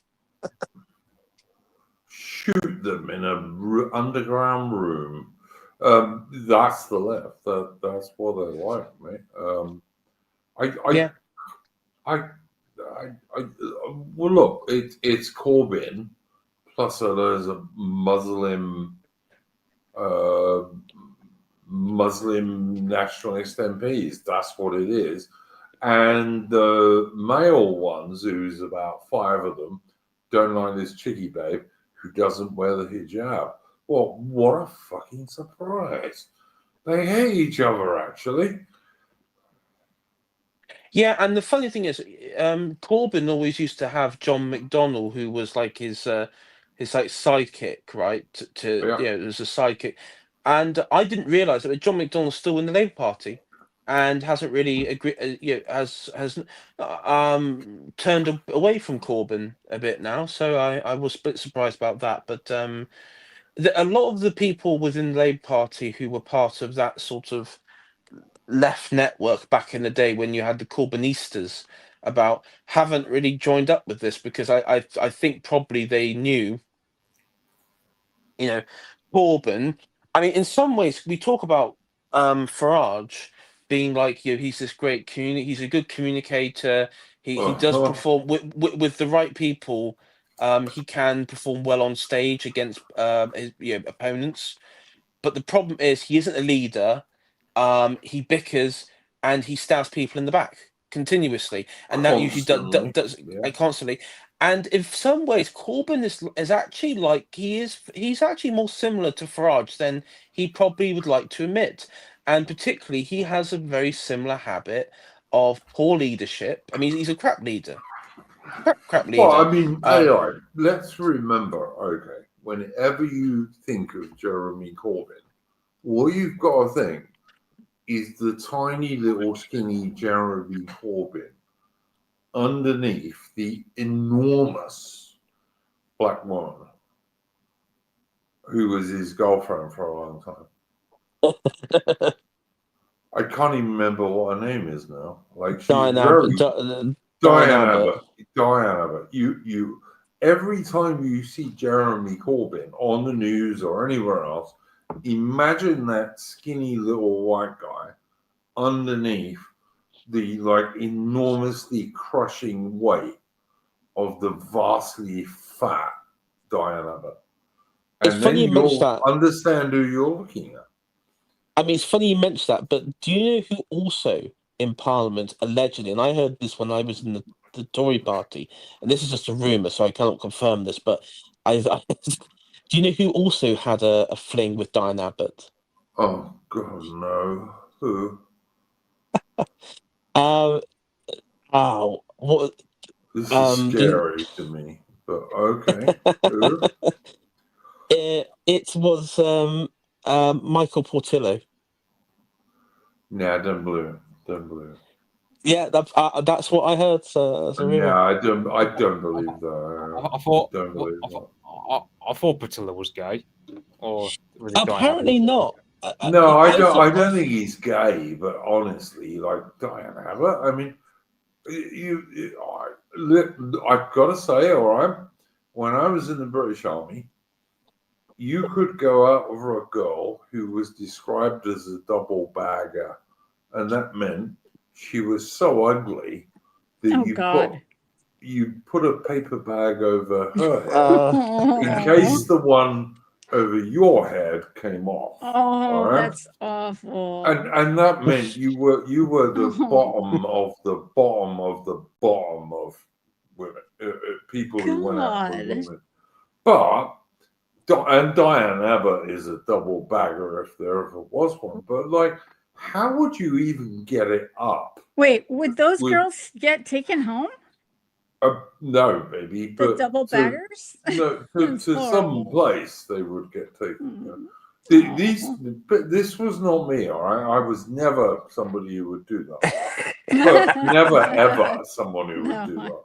I like cute girls. I have a lot of time for cute girls, but not for ugly girls.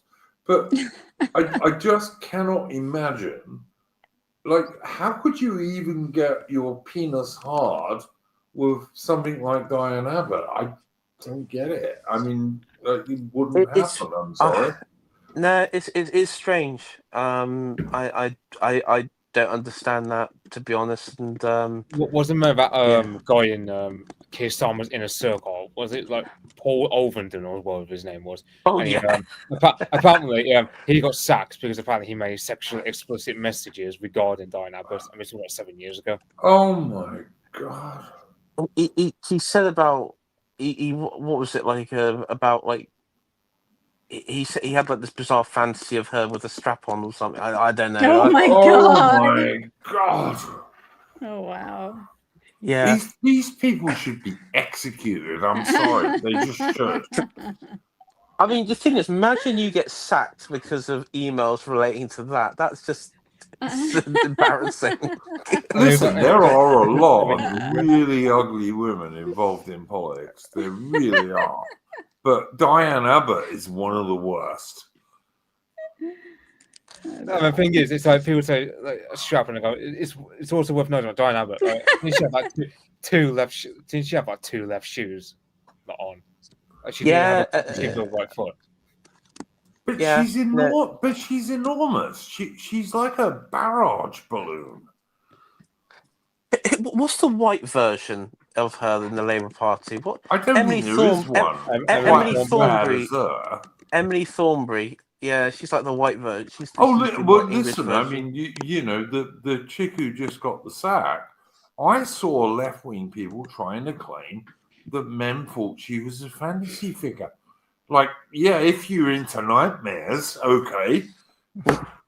You know, the red-haired chick. I can't even remember her Oh, name. Angela Rayner, yeah. Yeah. If you were in a nightmares, okay, but like Now, completely ugly. I would say Duke, if you were to get a paper bag over the head and just the body, I mean, yeah, I would. No, It- no, Yeah, no. maybe, Not for maybe. £1,000. No. The thing is, she'd probably smell of what's it, so Yeah, I think true. you'd still be would. able to tell. I would have to be no, really not drunk. not for £1,000.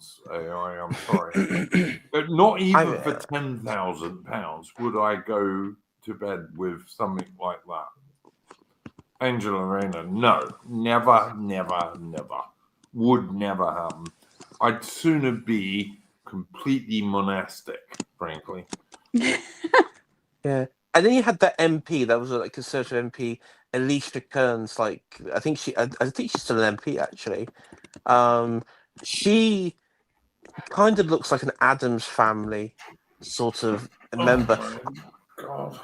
I think she has a dungeon. To be honest, I'm pretty certain she's got like a dungeon. What's wrong with that? Oh, yeah, I used to have a dungeon, but that was a long time ago. But No, yeah, I think it's more. To be honest, yeah, I reckon she's got a dungeon. I reckon she's into some freaky shit. But yeah, A Well, dungeon doesn't have to be. Well, isn't AI? Bad. Didn't like AI did that test years ago where he said he was submissive? So I imagine AI would like her then. well, I've always got the impression AA was a bit submissive. I have to say. I think AA did like a whole bit on Alicia Kearns because of her weird connections to other people in the civil service and stuff. I mean, yeah, she is like, she's a very masculine woman as well, which is again a bit odd. I don't know. Yeah, but lefties like that sort of thing. You know? But the thing is, she's more Amazonian. I mean, she's like a proper Amazonian. It's really strange. When I was on Tim Wilms, God, every time I talk, she does it. She's been quiet this whole time. When I was on Tim Wilms' podcast on election night, he showed me all of us, this disturbing video about Michelle Obama. I had not heard this whole rumor that she's a guy. And I saw a picture the other day of him in college with his like quote unquote best friend. Oh my God, you guys, I really think it is. I think it's her. I think she had a sex change. Could be. I know that's not like breaking news, but yep, could be. But yeah. I mean, that's kind of what she's pretty masculine. Yeah, it's kind of what we've been talking about Mrs. Macron. Right, Michael. But yeah. I mean, but anyway, that guys, that is the story of basically the Commie Party. Bear in mind, they were polling at 15% about a couple of weeks ago if they were to create a party. So, if I was to guess, I think Zara Sultana, there is a good chance she could be arrested for fraud at this point. I don't know what's going to happen to Corbyn and the others, but yeah, she's in deep shit at the moment. I do hope she is arrested for fraud. That would be so cool. Do you guys think she will be? Do you guys think that there really is risk for people, not like us, but like people on the right? I'm sorry, I'm kind of changing the subject here for a second, but do you think there are going to be more of these assassinations? Do you think for sure? Trend? Yeah, for sure. Yeah, for sure. There'll be more. There'll be attempted ones. I think one thing the people, particularly a lot like even like Hassan Piker, people like that, people on the left who tend to be a bit edgy, were sort of a bit taken back with Charlie Kirk and everything. It's because they realise, oh shit, what happens if like a crazy groiper or some crazy right winger does it to me? Don't forget AI. Don't forget the guy who killed Charlie Kirk was a groiper. Yeah. Gay guy with a transvestite, but well, I mean that doesn't exactly. Furry. a transvestite furry. I'm not sure that Yeah. exactly rules out the groper hypothesis, but Yeah, no, you're right, Alman. You are, of course, right, because I we do all rule know out. that the guy who started the Groupers was great fans of the Catboy and went shopping with him. And so, yes, Ataman, I think you're entirely correct about that. It doesn't totally rule out the Groupers. I honestly, I don't think he was a groyper. I don't think he was No, a I Nick don't Fuentes either. fan. I just think he was a standard lefty gay guy. Yeah, Yeah, I will say that Nick Fuentes has been right in the sense of, and he's been posted after the last couple of days, that there are people in, certain, like the more like Zionist Republican side and Zionist Democrat, corporate Democrat side, that are trying to pin this on the Groypers. A lot of the media personalities like Bill Maher. Bill Maher and that guy who got his show cancelled, Jimmy Kimmel. Jimmy Kimmel, were all saying that this was like he was a MAGA Republican, Right. he Hang was on, America though. first. Hang Of on, course, though, AI. they needed it Hang to on. be. Like Fuentes, right, who's a Mexican kind of guy, he did go out for a long time with a Catboy, and he used to go shopping with him. Now, I'm sorry, right? No one in this stream, apart from Aubrey Allen, would go out shopping with somebody else. We just wouldn't, You know what I mean? I mean, maybe with your girlfriend, you'd go shopping. Yeah, Maybe. all right, with your girlfriend, because yeah. you say to your girl, I'm going to buy you this particular swimsuit that I like. Yeah, Right. okay. I've been shopping with men. Never. Never. I went shopping with a friend of mine. Okay. Sorry, Alman. One exception. When I was going to go overseas with a dude for a while, and we had to buy some camping gear. That's the only time I've been shopping with. Okay, I've guys done that going as for well. Shopping So for camping stuff, that's not gay at all. yeah, but no, I've been that's clothes shopping with a guy though. Like he was going to a wedding and he doesn't dress very well. So Yeah, so, I don't think there's anything wrong with that. I've never done that, But he wasn't dressed like a cat. So no, he was not dressed like a cat. I He bet was he not. didn't have K, He was not furry adjacent. He was not a Right. troon. He was not homosexual. So yeah. Back in the day, I went shopping with a friend, and only reason I asked him to come along was because we had to go to Blockbuster. I wanted to get rent a film, but it was rated 18, and I wasn't 18 at the time. He was. So you must be a good dresser then, right? Yeah. If he took you, if he asked you your advice, so I like that. Yeah. No, I've never been shopping with a guy for clothes ever. I think Fuentes, he jokes about being like an incel. He just says, "Oh, I'm an incel." That's his like whole thing. Personality. He's gay. I think he is. Yeah, I think he is that. He they doesn't call it? even like women, AI. He just don't like them, Well, I don't like most women either, and I am. To be honest, though, like when the women that go around him are all like the pick me, like trad wife. Yeah, types. but hang on. I mean, if you were Nick Fuentes, who earns an awful lot of money, right? Yeah, he's very successful. He's not a particularly ugly guy. I mean, I think he's a bit girly looking, but he's not ugly. You would think that you could actually like find a decent chickie babe, but he's got no interest in them at all. He's gay. I'm sorry, he just is. But you do have men who are who aren't gay, but that aren't like their drive isn't like they don't really like want to have like relationships or stuff like that, or in that sort of sense. He's gay. AI. That's what I'm trying to say. He's gay. He is. Because, like, to most of us, we can have all sorts of disagreements with women, but really cute chickie babes are really cute chickie babes, all right? And then you don't really care what they do, how much money they've got. It just depends what they look like.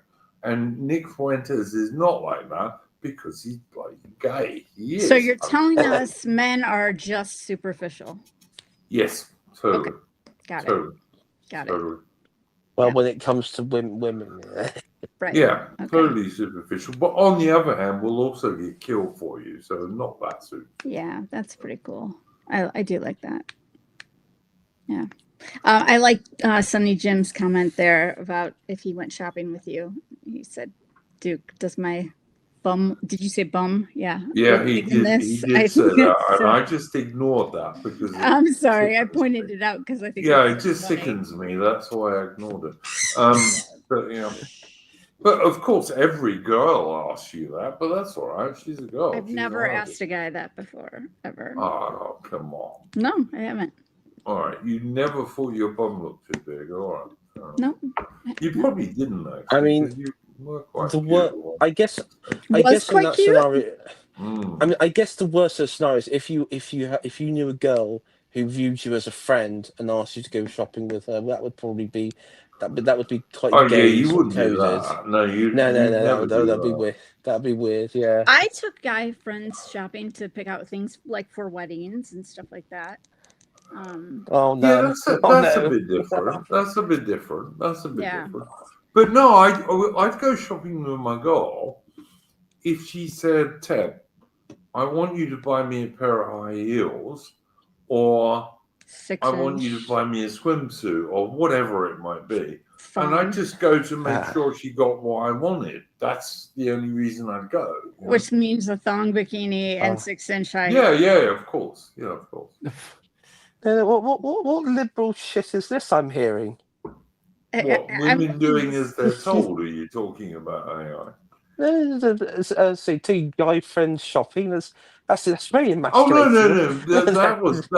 That was Aubrey Alley, not me. I've never done that. But, well, I have. But a guy yeah, but they I were was liberals, friends with in college, he came out and he asked me and my boyfriend if his ass looked big in these pants. God. And my boyfriend goes, I swear to God, dude, if you ever say that again, I will fucking kill you. And there was this pause, and he goes, no, but really, do these pants make my ass look big? And I just, oh dear. Oh, no. Question no man should ever ask. But anyway. No. Anyway, all I would say is, like, I watched Morgoth on X, on Twitter, last week say another 3-hour stream, which is exactly the same as every other 3-hour stream I've ever watched. Morgoth, I would say to you, mate, is this the same as every 3-hour stream you've ever watched? It's a better aim. So anyway, yeah. It's because of my presence with the parrot. Yes, that's what it is. It's you and the conure. Well, it looks like there's a request for us to come back. So, baby, you're always welcome on my stream. So thank you, Henry Long. You're a nice guy, and you're welcome on my streams, even though you're an American. But anyway, leaving that aside. I best head off. That is very late. Yeah, Adam, thank you very much for joining, mate. Anything you want to plug before you leave? No, nothing from me. All right, mate. Go on. Talk to you all later. Bye-bye. Okay, so yeah, I'd just say, Morgoth, you know what? Not all streams are the same, and I hope this one has not been. I try and pride ourselves on our streams not being the same as everybody else's, to be honest. All right, Mitch, anything you want to plug, mate? Nah, not for me. Aubrey Alley, anything you want to plug? Nope, not yet. AI, anything you want to plug, including your channel, of course. Yeah, so I got my channel, AI Char Homelander, and also the Pendragon Foundation, which is what Nathan Hood is the sort of public face of this at the moment. Yeah, Nathan Hood's a good guy. Go support that, guys.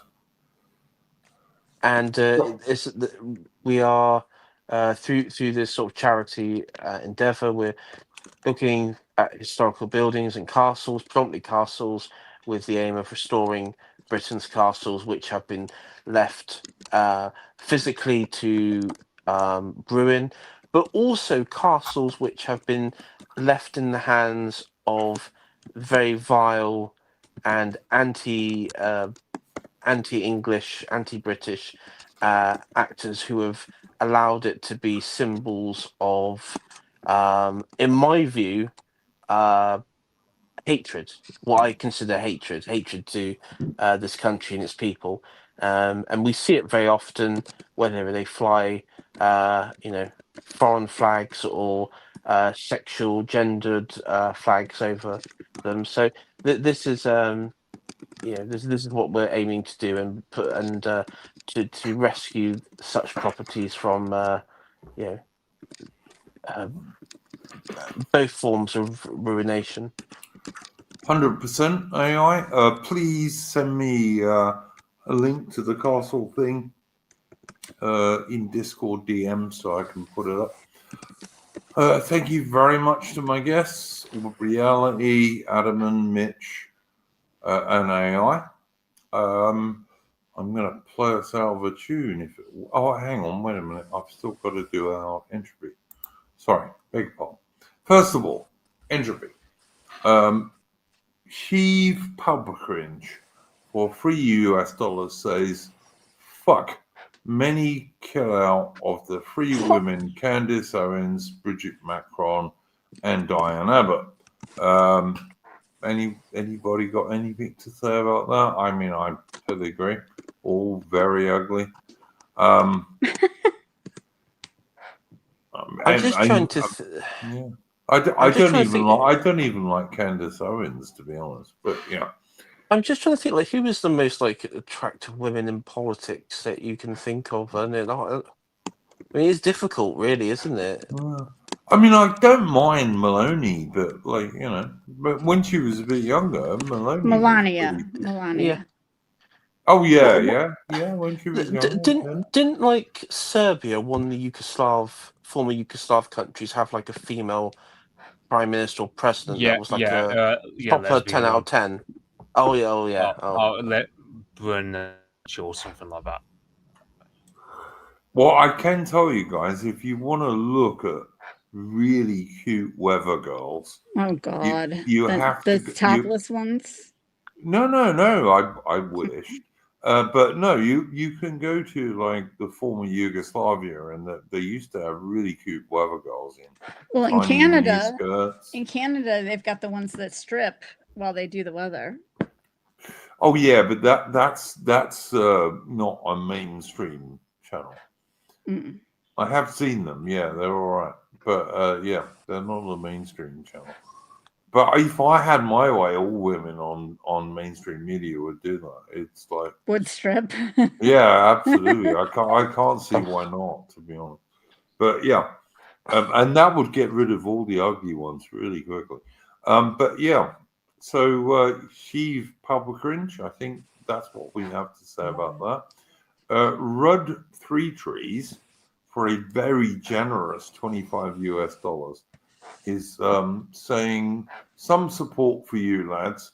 I worry about what state we are going to be in after 4 more years of Labour.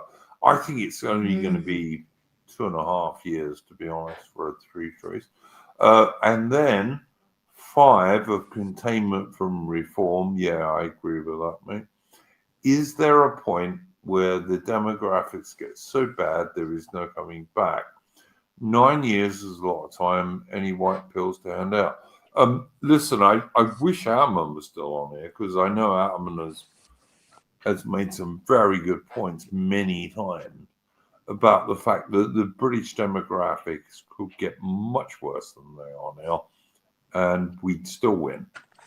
But at the moment, let's carry on. I would say, as I mentioned, former Yugoslavia, before Croatia declared independence, the within the Croatian state, within Yugoslavia, I believe the Croatian population was at something like what was it, like 70 odd % or something like that.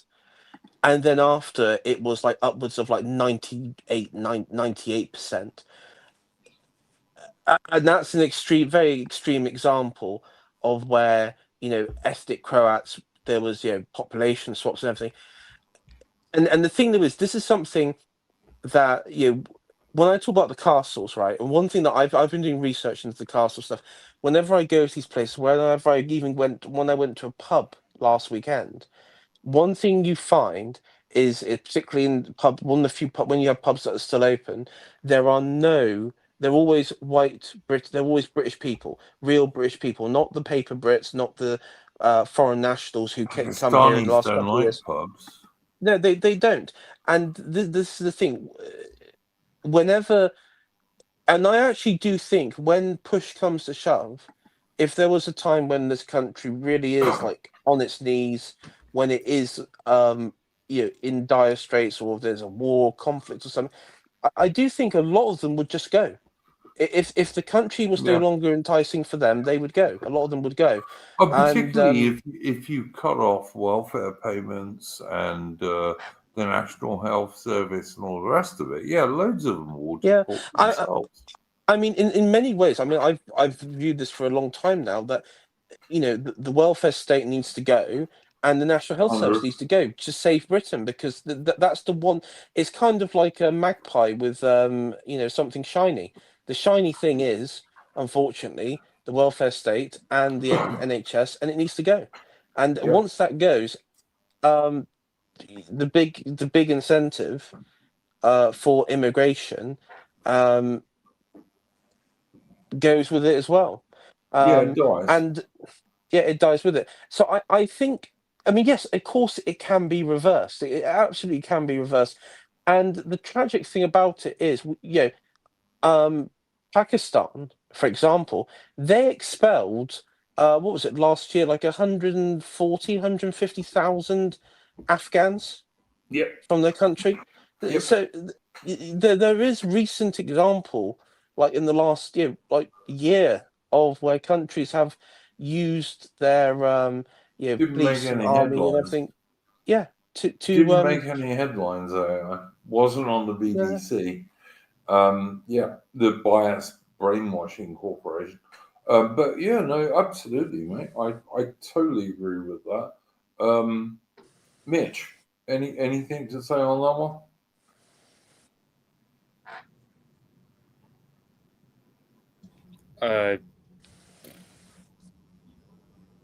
I can't think of much. I mean, Happy Curse Plague Doctor mentions Kazakhstan. I mean, Kazakhstan, yeah, was a matter of the Kazakh birth rate was a lot higher than the Russians. Plus the fact that a lot of the Russians were bullied out of the country. Plus, Soviet Union falling apart meant that there wasn't enough jobs to go around, so a lot of the Russians just went of their own free will. So, Kazakhstan is also another good example of where we can go. Yeah, totally agree. Kieran, who is a long-time friend of the channel and often donates, sends us very kindly $5 and just says hello. Kieran, thank you very much, mate. Your support is much appreciated.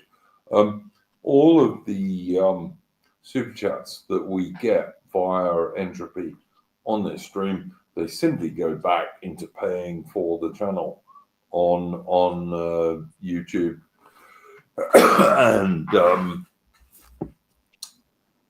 on X and on StreamYards. That's what happens to that money. So thank you very much, gentlemen. Most kind. All right. I think I'm going to play us out with a tune, if it works. Let's see if it does, because I like this tune.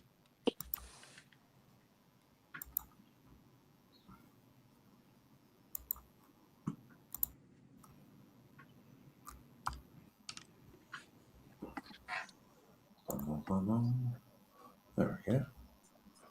Maybe it will work.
Okay.